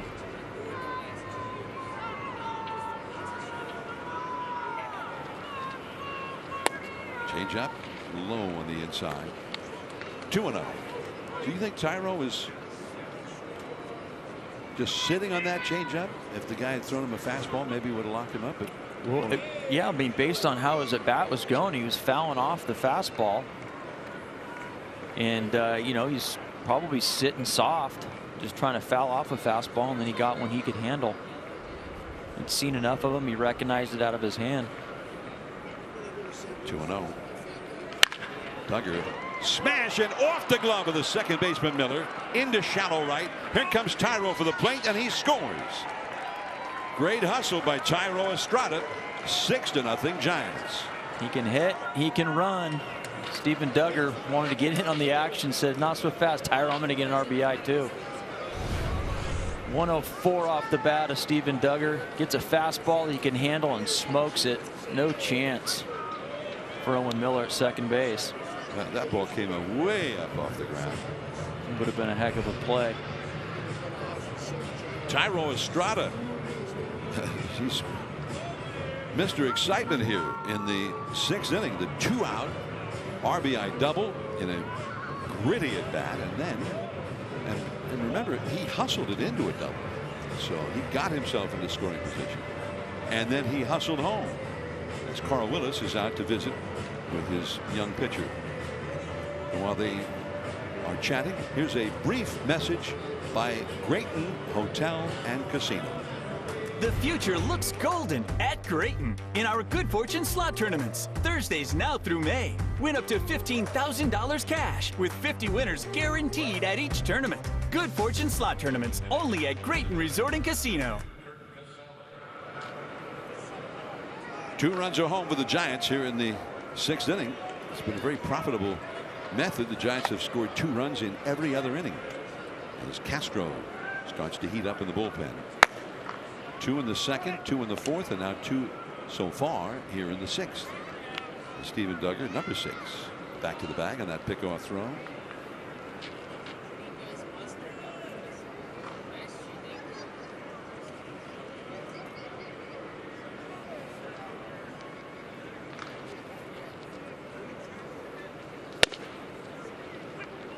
On 1 to Curt Casali. Casali hit a double leading off the 5th inning. He's 1 for 2.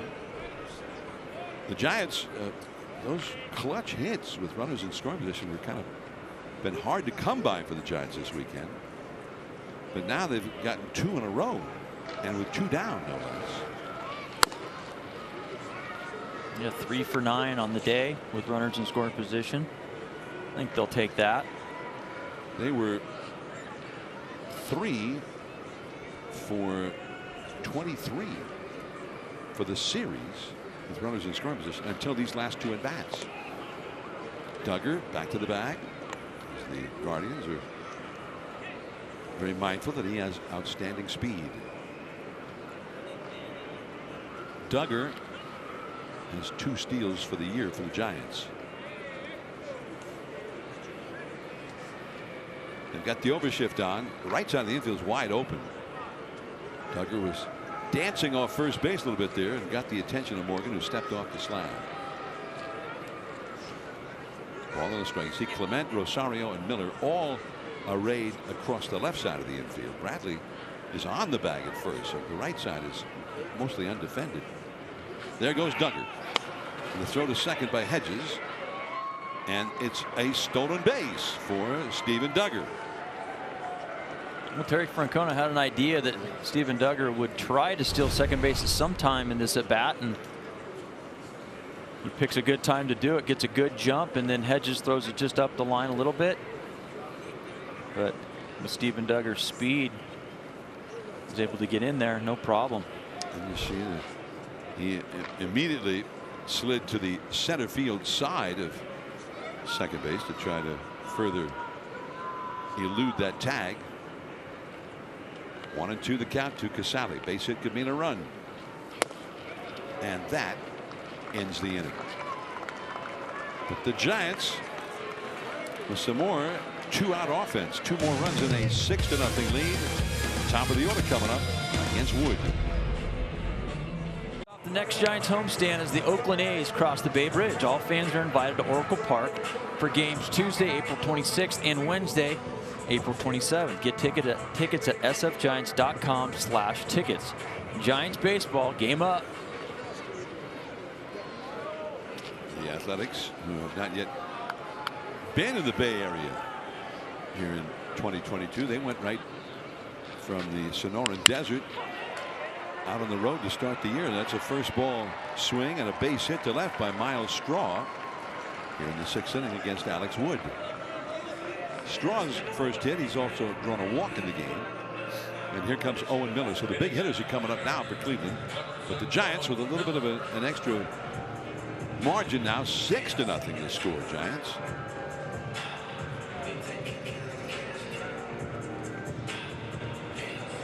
Both back-to-back innings. First pitch swinging from these Guardians hitters. Last inning Clement with the double. Now Straw with the single.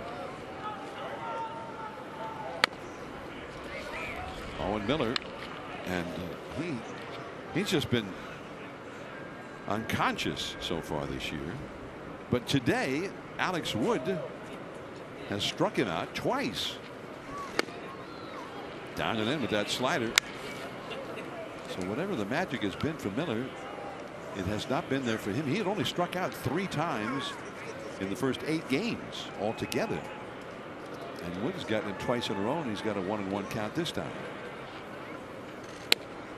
That changeup is off the outside. 2 balls and 1 strike. The Giants 6-2 coming into play, and in a 3-way tie for first in the West. Colorado 6-2, the Dodgers 6-2. Padres 5-5. That is way off the outside. Fastball missing. 3-1. Giants get a little stirring in the bullpen. It looks like they're going to get somebody up. Jose Ramirez is on deck. There is Zach Littell on the inside edge. 3-2 the count. That's a perfect 3-1 pitch right on the corner. He's been so dialed in today with that glove side command. See if he can make a pitch here. Full count. Just got a piece of it. It was right out over the heart of the plate. He'd been squaring up everything. And that one he just got enough of to foul off. Ramirez on deck. Yeah, he's got Miller a little bit in between with the swing today. With a couple strikeouts, he's been getting him inside with the fastball. So he's got him quick with the front side right now. And this time he loses him. Ball 4 off the inside.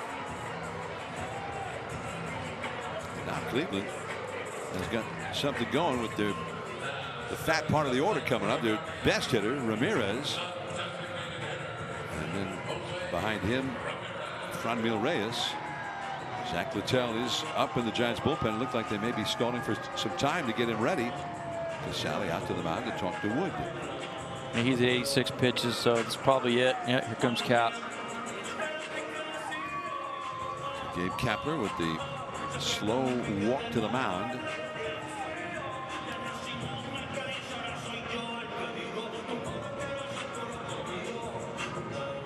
Alex Wood hands the ball to his manager.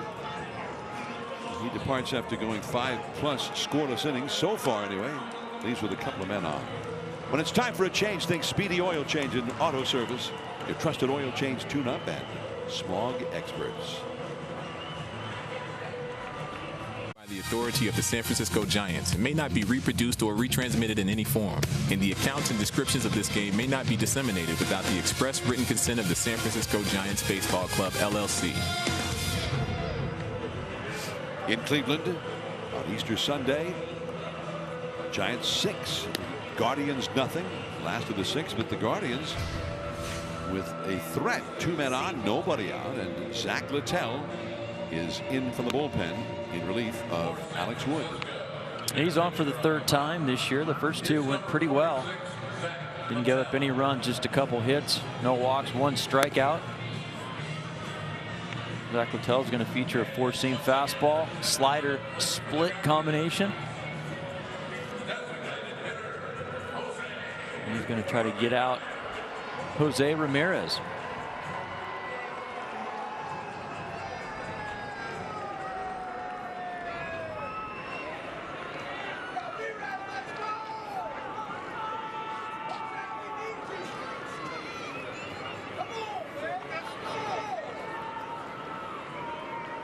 Jose Ramirez, he is singled, although he was then thrown out trying to stretch it into a double by Jock Peterson.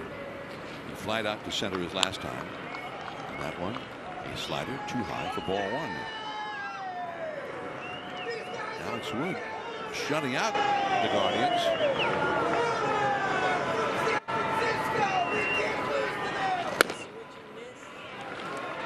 But the pitch count got him. They're trying to watch that pitch count for the starters early on. After the shortened spring training. Popped up. Crawford going out. The infield fly rule is in effect, so he's already out. Whether Crawford caught that ball or not. Well, that's a big out right there. First and second, nobody out. 2-0 count. Jose Ramirez, Guardians' best hitter and been hot this year, gets him to pop up for the first out this inning. Now you get the matchup you want here with Reyes. Reyes has struck out and grounded out to third. Alex Wood watching from the dugout. First time someone calls on this stuff. Ball one. Ramirez had an interesting article about him because he told the Guardians he really wanted to stay here. They signed him to a contract extension just before the season started, which I think surprised a lot of people. And the old captain has him. And a foul that would go back out of play. 1 ball and 1 strike. But he wanted to stay here. He wants to play his whole career here. The things he asked for were things like no trade. He just wants to stay here. And if he makes it into the Hall of Fame, he wants to do it as a member of the Cleveland franchise. The fans have made him feel welcome. He feels comfortable here. He's happy here. That is a little bit low with the slider. 2-1 the count to this very powerful, very dangerous hitter, Franmil Reyes. And the article pointed out, I think it was Terry Pluto who wrote the article, a great longtime columnist here. Slam down the left field line, foul. And look out. That ball it got there in a hurry. 111 miles per hour. Hey, just hope it didn't get anybody down there. The net goes pretty far down the left field line, but there's an opening at the end, and you get that right through the opening. But Ramirez, when he signed, he got a $50,000 signing bonus, which was not very much as those things go. But this could be a double play. Crawford to second, Tyro to first, double play, and the inning is over. What a job by Zach Littell. We head to the 7th. Dave Fleming will be back with you. 6-0 Giants. Game summary is brought to you by Toyota. Let's check it out. Alex Wood pitched extremely well today. 5 innings pitched, only gave up 4 hits, struck out 5 on 87 pitches. But really the story has been Thairo Estrada. 2 for 3, home run, his second of the year, a double, and 4 RBIs, which matched the RBI total he came into the game with in 2 runs. He got to Savali a little bit, and now when it's time for a change, think Speedy Oil Change and Auto Service, your trusted oil change, tune-up, and smog expert. It's Anthony Castro on for the 4th time. We saw him earlier on in this series.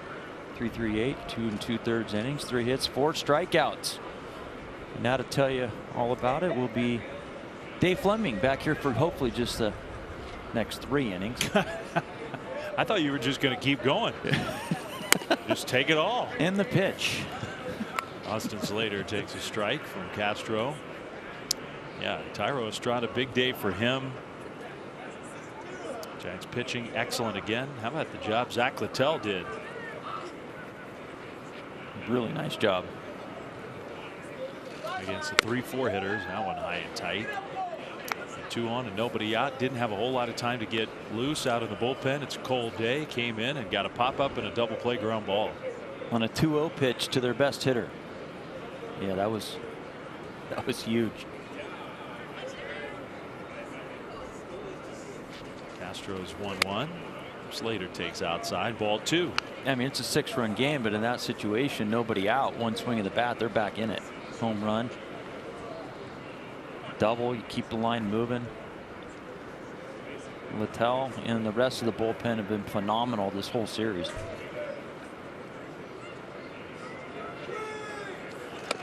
Slater, that one called a strike on the inside. Austin, who's spent his professional career entirely in the Giants organization, played his college ball at Stanford, grew up in Jacksonville, Florida. Austin has not played a lot of ball in 30-degree weather. Full count 3-2. I think the Cleveland players, I mean, no, it doesn't happen all that much, but you play here and in this division where you're early in the year going to Minnesota or Chicago, playing your home games here, you're going to get some cold weather games. Yeah, you do. I just don't know how used to it you get. I don't care how many games you play, and I guess you just become more prepared. Find tricks to keep you warm. Brandon Belt, designated hitter today. Belt was talking after the game last night about how after the first 3 games of the year, his body was not bouncing back all that well, which is understandable. He didn't play much in the Cactus League. His knee had been sore. And he says he feels a lot better now. A big cut there. Fouled off the first pitch fastball. He'd like to see that pitch again. Yeah, take that one. Same spot. Plus, he's not getting any younger either. He's another year older. I mean, that's what the body does. It doesn't rebound like it used to. Brandon, he may not show up for spring training next year. Mid-March. It's pretty incredible how now it's basically 3 years in a row he has not played much at all in the Cactus League. And at least these last 2 years he's gotten off to very quick starts with almost no at-bats before the season. He's 0 for 3 today. Slater gets back safely. Giants took advantage of a pitcher, Eli Morgan, who wasn't real quick to the plate last inning and stole 2 bases against him.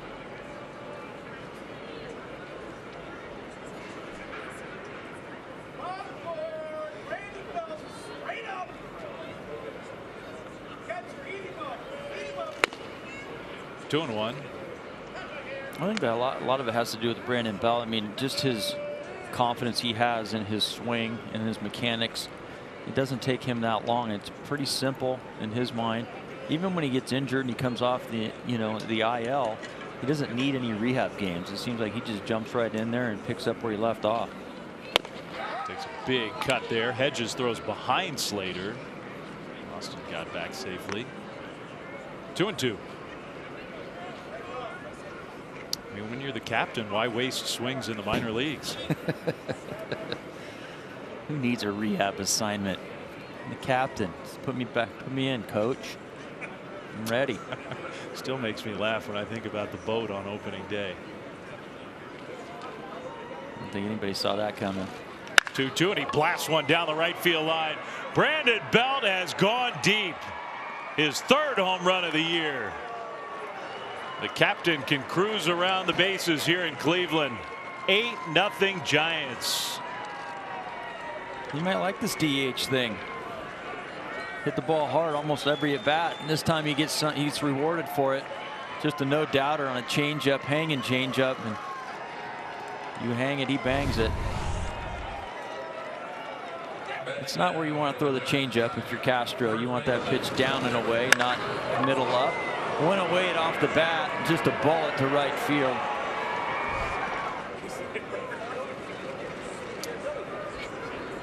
Third home run of the year for Belt. 2nd home run of the day for the Giants. Still nobody out. 8-0. Darren Ruff takes inside. And they broke the trend of scoring every other inning. They decided to back one inning up with another one there. Trends are made to be broken. There's still 2 runs. Maybe some work to do. Misses from Castro, who gave up the home run to Joey Bart in the first game of this series. Now he gives up the home run to Bell. The home run differential has been a factor here over the weekend in Cleveland. Giants have hit 5 of them now, and the Guardians have not hit one. Still 3 innings of baseball left, but usually if you dominate the home run differential, and the Giants dominated it last year. They didn't give up home runs, and they hit the most that they'd ever hit in a season. That's a good way to win a lot of games. Strike 2 to Darren Ruff. Yes, the Giants pitcher did such a nice job of last year's keeping the ball in the ballpark, especially the bullpen. Very stingy, giving up home runs, and then when you lead the National League in home runs, there's going to be that differential. You're going to win a lot of games. Outside, 3-2. And we've talked a little bit about just a little bit more swing and miss this year from these Giants hitters thus far, but they have still been hitting home runs. They came into the game with 10. Added a couple more to that list. 3-2. Ruff, kind of a half swing punch shot out into left center field. He'll take it. Yes, he will. That was a weird looking swing. It's a base hit for Darren Ruff. Yeah, it was a weird looking swing. It was almost like he was trying to fight the pitch off, and then all of a sudden he realized he got a base hit out of it. You think Brandon, I mean, the days he's a DH, he spends the whole game except for his at-bats in the dugout. I mean, Bell, we've started to, the general Giants fans have started to learn about Brandon's personality the last couple of years. How much talking do you think he does on a day where he's the DH? I don't know, probably a lot. A lot. I would think a lot. You know, I didn't know what to do with himself. Passing around all that wisdom. Well, he's telling everybody how he hit the home run and what he was looking for. And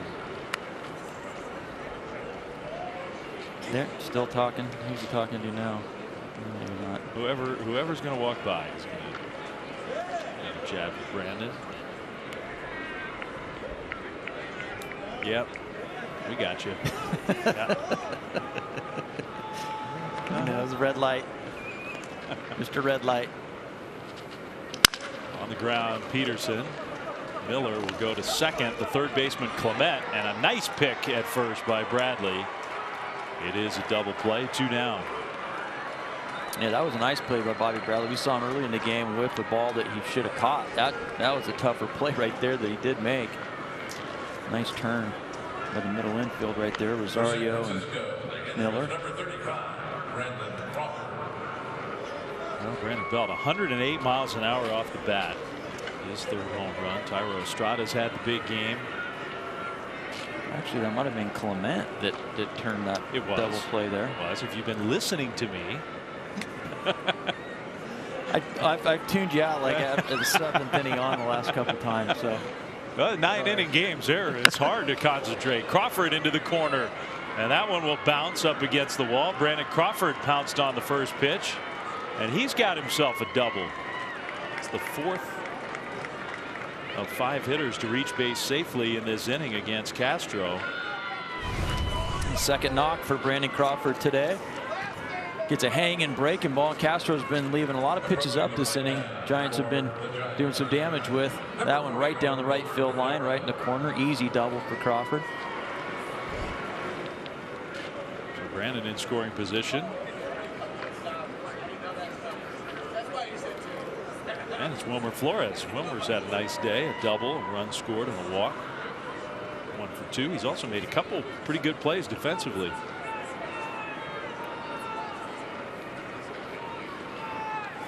You know, Wilmer worked so hard going into last year and even the year before on his defense. And at the start of this year, he had that rough opening series at third against the Marlins. But I think that was more the outlier. Wilmer has made a lot of improvements defensively. Fouls that fastball back. It's been nice to see these last couple of games. Make some good plays out there. Yeah, I'm sure, especially when it comes to throwing, you can start to get in your head a little bit. You know, every time you get a ball, you know, you feel the ground ball, and then you start to think about throwing it across the diamond. But yeah, he's cleaned that up. Swings here, and it's a little flare to right. Reyes is there for out number 3, but the Giants get 2 more runs. And yeah, it was the DH today, Brandon Belt, who just absolutely smashed one down the right field line, no doubt about it. Second home run of the day for the Giants. 7th inning stretch on this Sunday in Cleveland. 8-0 Giants lead.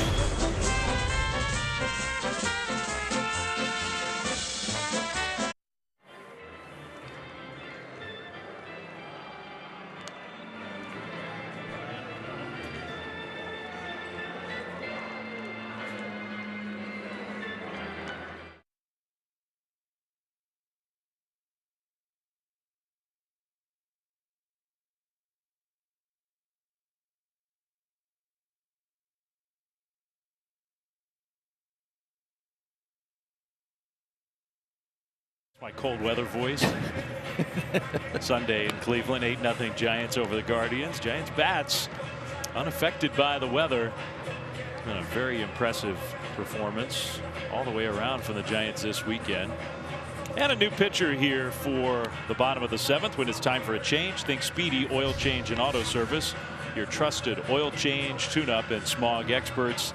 It's the right-hander Tyler Beede for the 2nd time this year. Yeah, the first time went pretty well. It was scoreless, it was hitless.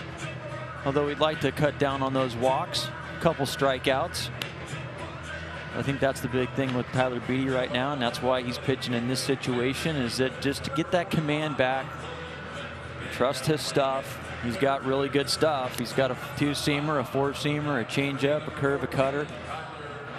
All of them are above average. Now it's just a matter of him being able to throw those pitches where he wants to consistently. Luke Williams takes over at 3rd for Wilmer Flores.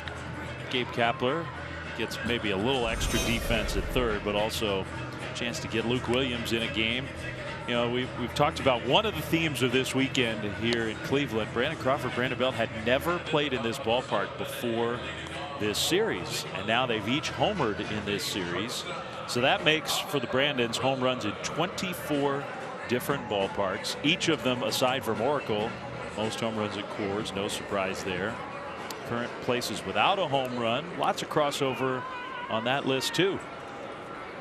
Giants maybe get a chance to add the Brandons to the home run totals in some of those places later this year. Ahmed Rosario leads off against Beede and takes ball 1. Kind of cool. Yeah, how their careers have tracked in that way so closely. Rosario pops that one up behind home plate. We'll see if Casali's got room. He thinks maybe so. No, and that was close, just over the backstop.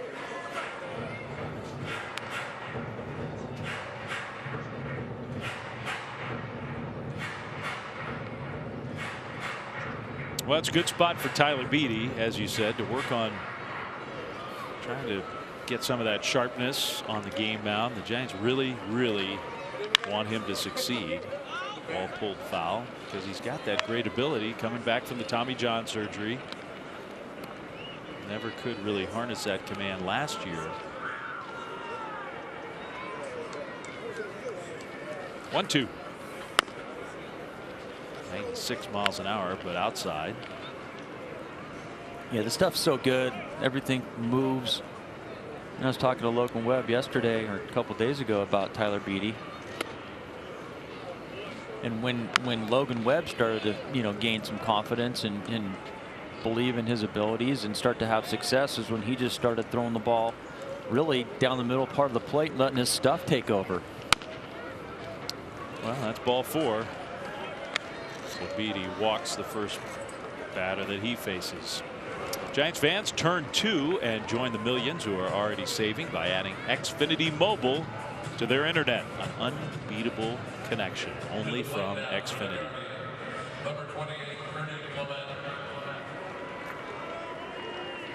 All right, so Beatty issues the walk to the first hitter that he faces. See if he can get in the strike zone here against Ernie Clement. That pop up should be playable behind first for Darren Ruff. Over in foul ground. 1 pitch. Clement retired. There you go. I mean, just challenge fastball, steal strike 1. You got an 8-run lead. There's no reason why you're trying to nibble.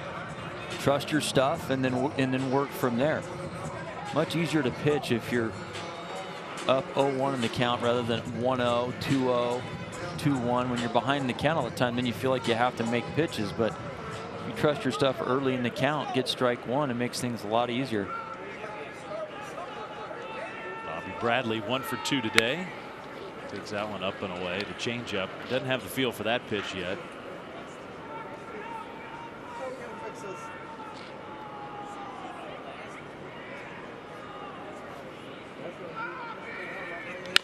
That one a little flip shot into left. Jock broke back. Now has to come in pretty quickly, but he gets there. 2 down. Well, that's the move you want from your outfielders. Ball in the air, first step back, and then you can go from there. And Jockson, experienced. He's a veteran outfielder. He knows what he needs to do. Went knocking the ball down a little bit to left field right now as well.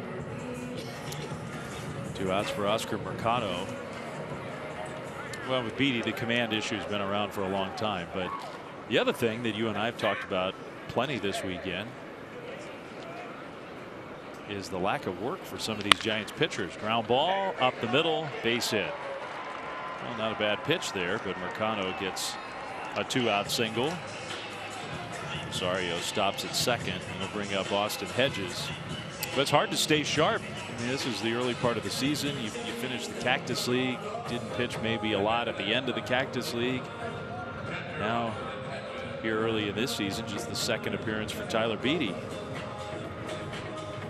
Yeah, you have so many options down the bullpen. If you're playing tight games too, you got your high leverage guys that you're relying on. Yeah, there isn't a lot of work to be had for a guy like Tyler Beatty, or even Zach Littell, who's only pitched the 3rd time today. That's why I thought he did such a great job in his limited action this year, coming in and getting 3 big outs. 2 on, 2 out. Hedges takes a ball. Giants have played all close games. I mean, the only 2 losses they've had were close games. They've had a few blowout wins, but even most of their wins have been close. Check swing foul. That was a good fastball. I think everybody's rooting for Tyler Beatty. He's such a nice guy, a hard worker, loves being with the Giants.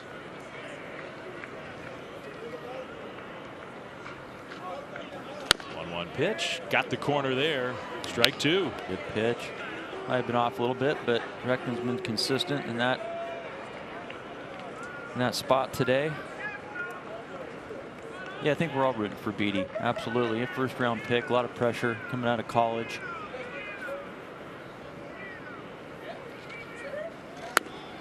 Goes outside with the changeup and missed it. 2-2. Been through a lot with mechanics, mental part of the game, then injury on top of that. He's a guy you'd like to see have some success in a Giant uniform.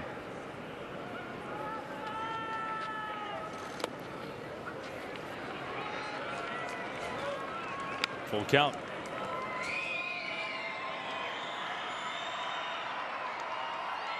Has not really established anything other than the fastball. Runners are going to take off with 2 down. There they go. Now a ball hit hard into left field, base hit. Rosario will speed around third, and he'll score the first run of the game. It's 8-1. And the first hit of the year for Austin Hedges. Had gone 0 for 21 leading into that at bat. Well, you feel good for a guy struggling that badly at the beginning of the year, but it comes at the expense of Beatty and the Giants. Leadoff walk when you're up 8 runs. They find a way to score. They do. Leadoff walks, 2-out walks. With big leads, they find a way. So We'll see if Beatty, now the top of the order, can limit the damage here and not allow the Guardians to feel like they got a shot in this game. Miles Straw takes a strike.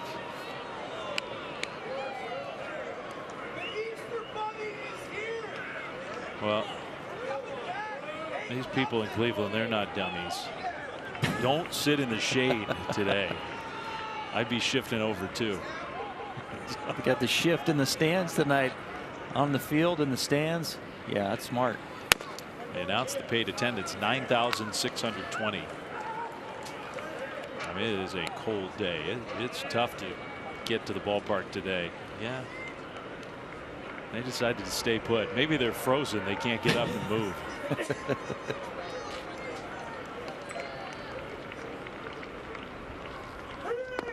Check swing. Did he go? No. 2-1.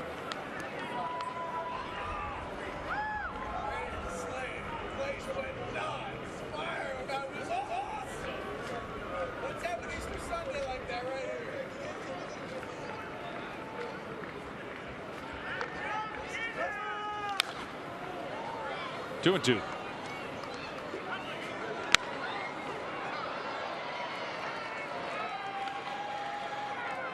It's like the players are accommodating everybody moving over to the sunny side of the park. They've hit all the foul balls are going over in that direction now.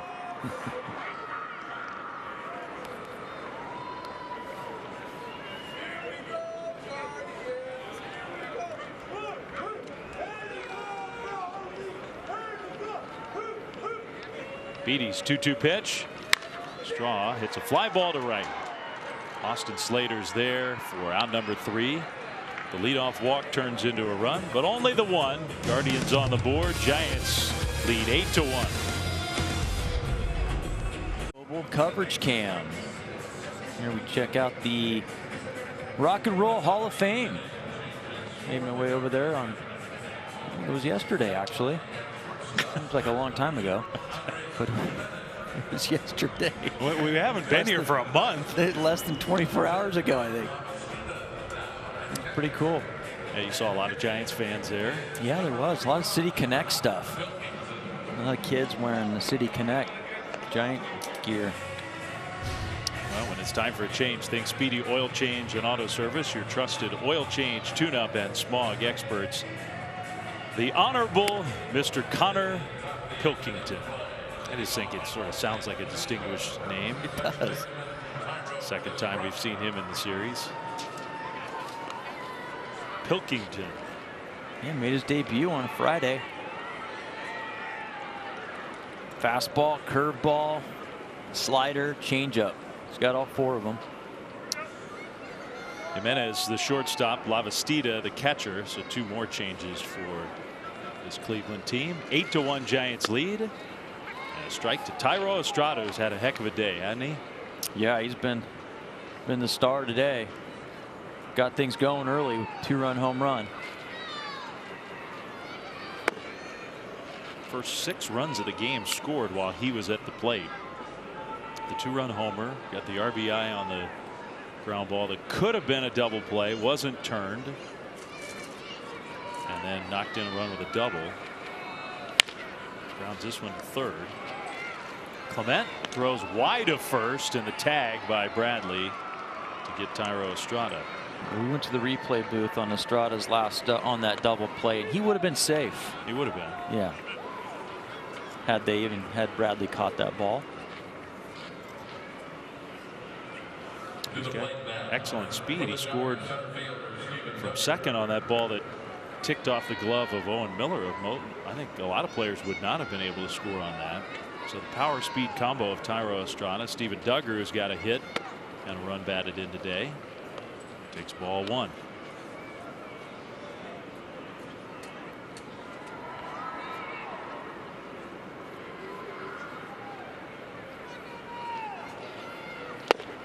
Big cut by Duggar. 92-mile-an-hour fastball. Shadow line sort of from one of those light standards right around home plate at the moment.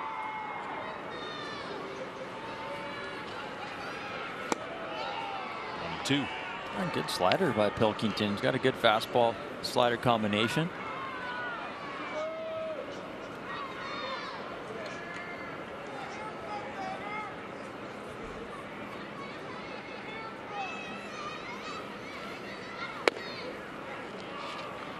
Two and two.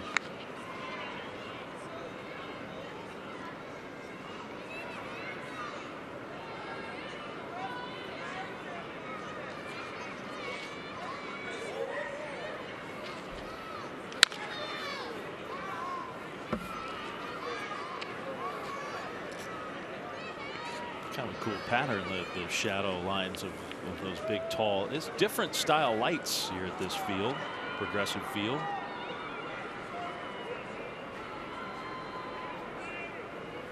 Q-tip lights. I don't think I've ever seen these type of lights before. Okay. Very unique to this ballpark.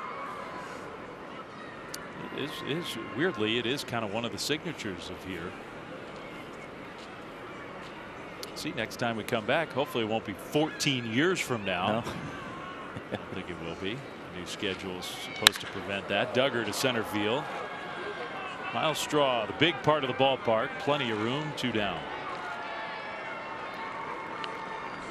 The All-Star Teacher Award is presented by Provident Credit Union. It's back for its 15th year. Go to NBCSportsBayArea.com/AST to check out Dina Slayton's profile from Bancroft Middle School in San Leandro, as well as the other finalists, and vote for your All-Star Teacher. The winner receives $20,000 for their school. Vote now. That was a very stern reminder from you. Yeah, well.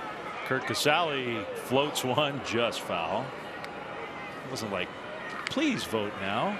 No, go vote now before you forget. You're usually fresh. such a nice, friendly guy. That was like a different tone.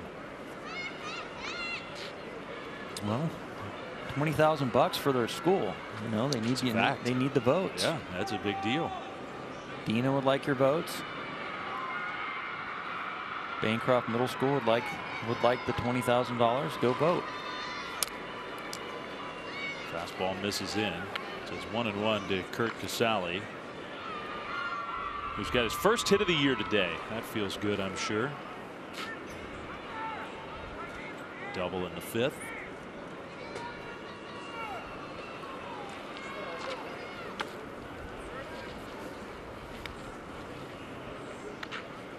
Giants have the bullpen working again. Tyler Beatty pitched the 7th inning. Sam Long is out there in the pen warming up. We'll see if we see him in the bottom of this 8th. 2-2. Good changeup. 2-1. First time we've seen the changeup from Pilkington. There's Sam Long. It's still hard for me. Sam, don't call me Sammy. Yeah, he's not like adamant about it, but yeah, he prefers Sam. Foul back after last year when he was such a cool story for the Giants, and it was the whole year it was Sammy. And it's such a great. Sammy's a great baseball name, I think. Yeah, I like Sammy.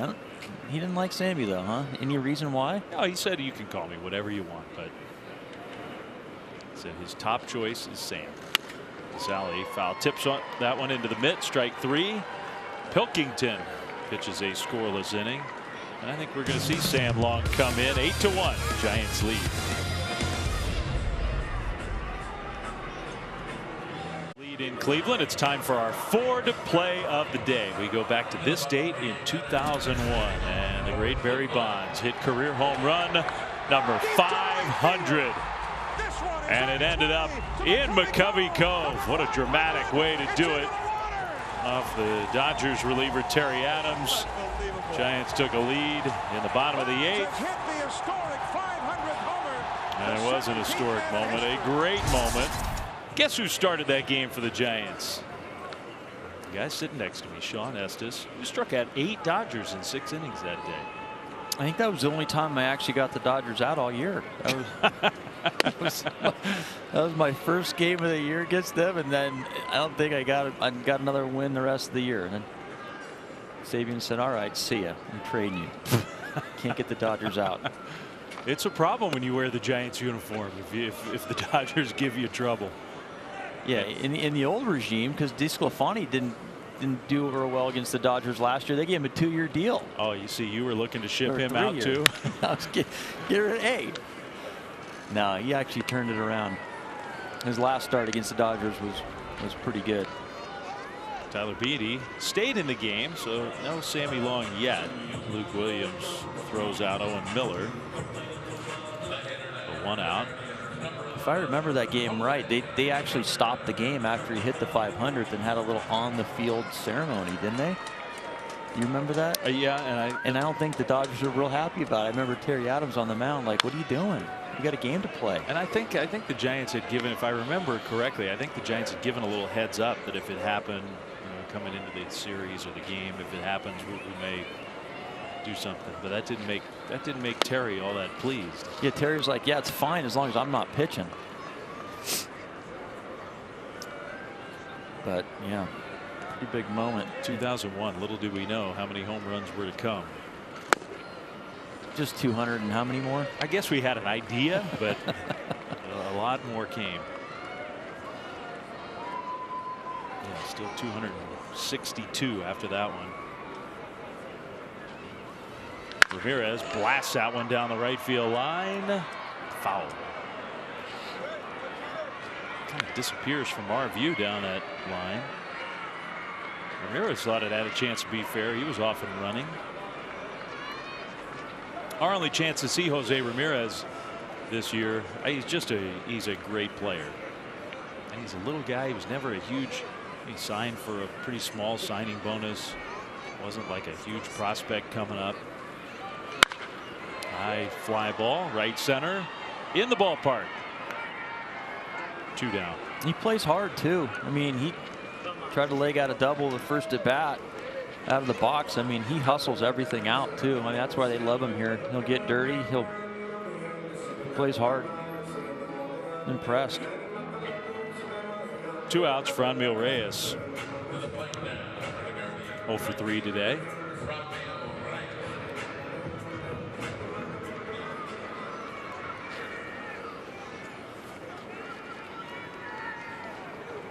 And Beede doing a nice job here throwing strikes. Ball 1. Right on cue. Well, at least for the first 2 batters. Yeah.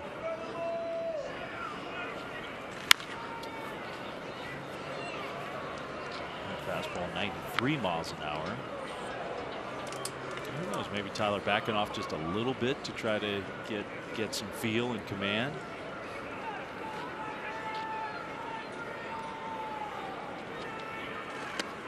That was a good pitch. Yeah, that was a good change up there. Good 2-pitch combo, the 2-seamer, and then the changeup right out of the same spot. He's working with a nice tempo. 1-2. The foul went back with the fastball. This one was 97. Yeah, so you're right. He was just trying to cruise, and then when he really needed to get a little extra, he still had it. Reyes' swing was late. That one misses low. Curveball. That was good execution, though. That's right where you want that 2-strike pitch to be.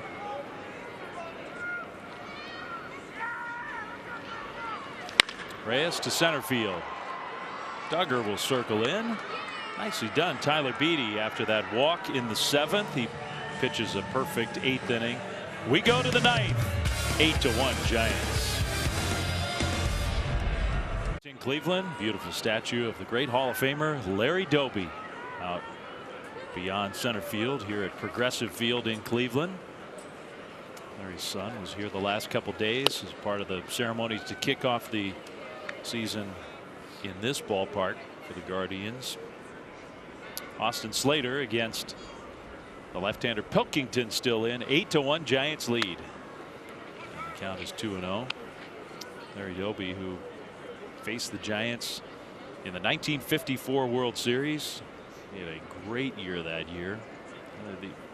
That Cleveland team was one of the greatest teams of all time in terms of winning percentage. Huge favorites against the Giants coming into that World Series, and the Giants swept them.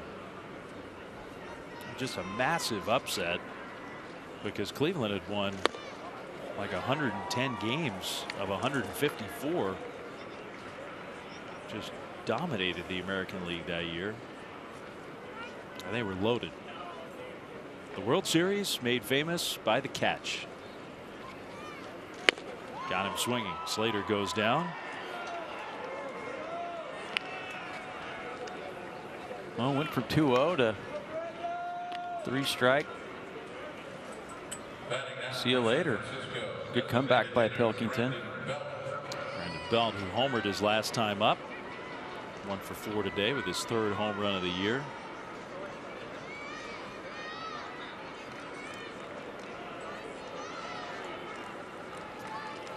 Speaking of statues, I can't wait. Did you see they just unveiled at Citi Field in New York the brand new Tom Seaver statue?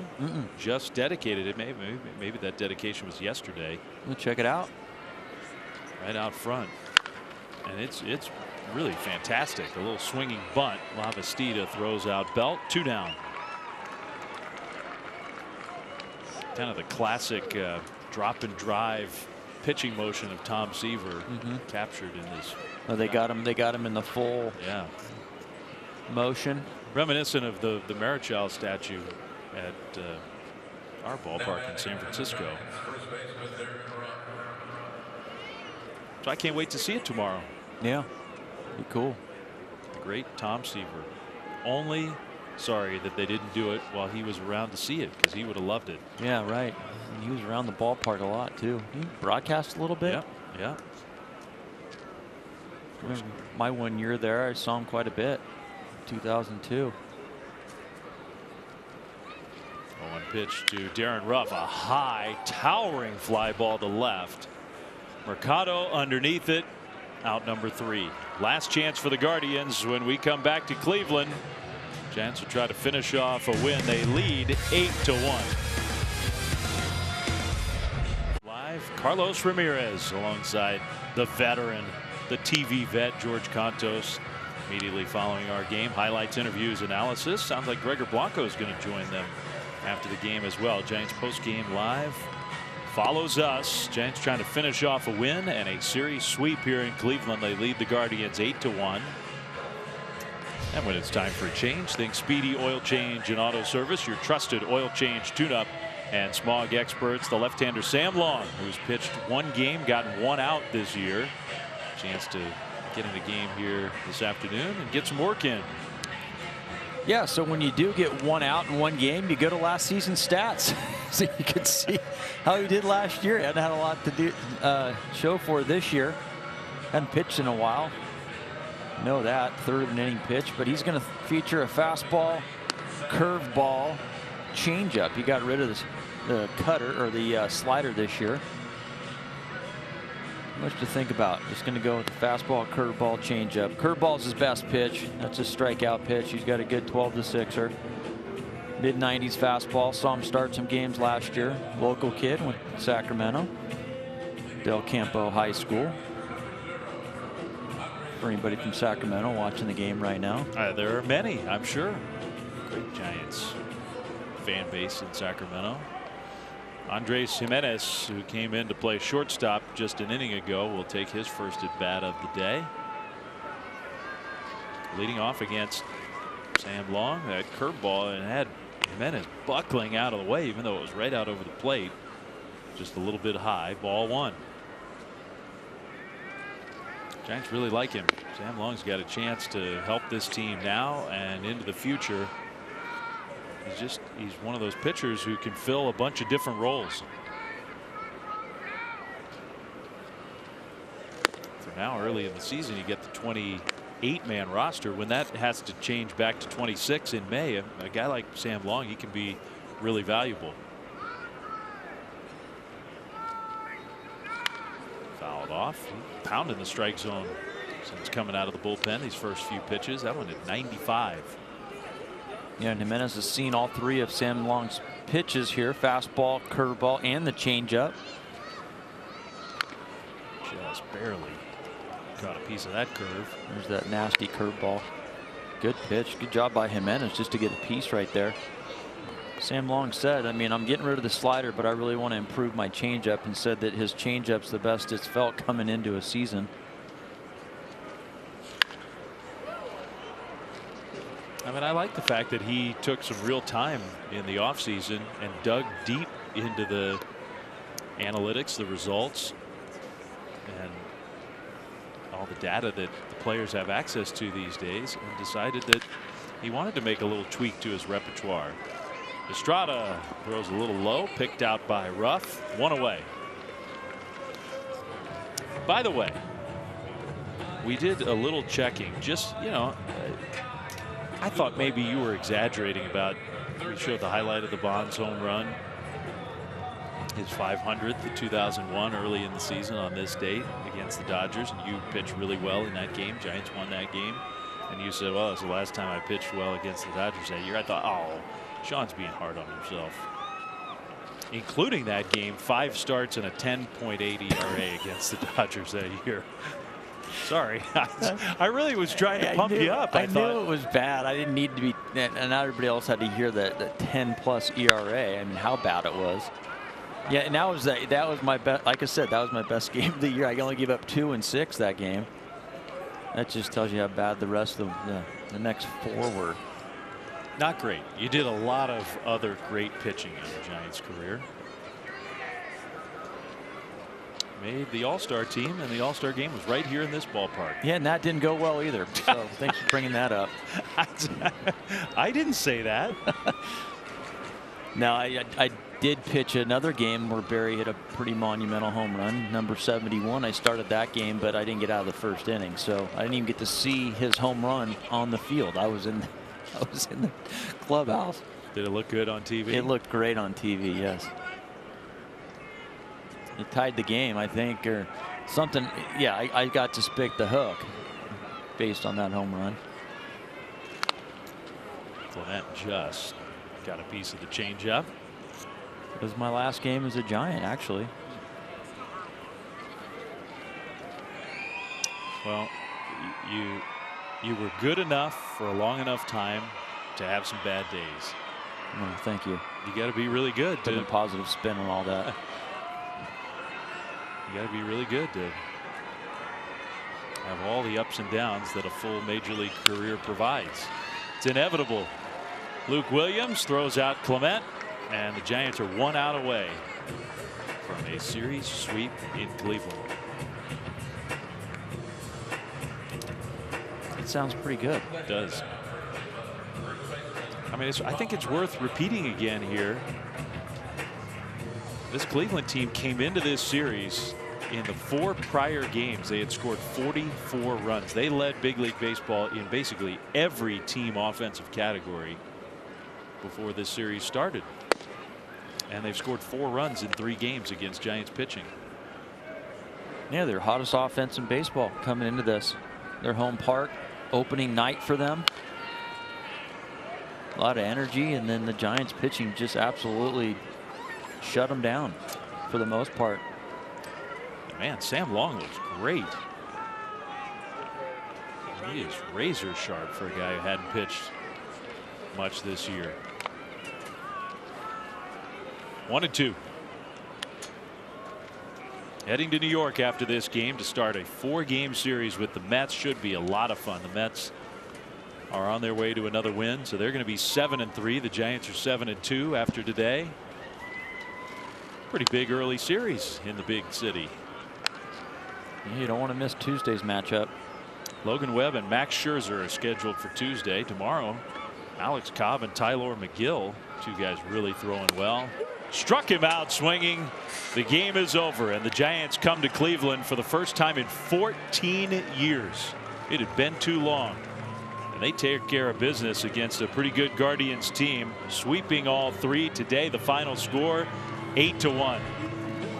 Yeah, I mean, what a 3-game series that was. I mean, like you said, the sweep, come in against a team that the hottest offense in baseball, the first time he played here in a long time, pitchers they haven't seen before, and they went out there and took it to the Guardians.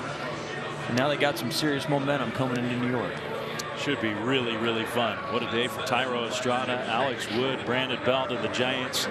8-1 the final score. They win here in Cleveland. For Sean Estes and our entire crew, Dave Fleming saying thanks for being with us. Stay tuned for Giants post-game live presented by Toyota. That starts right now.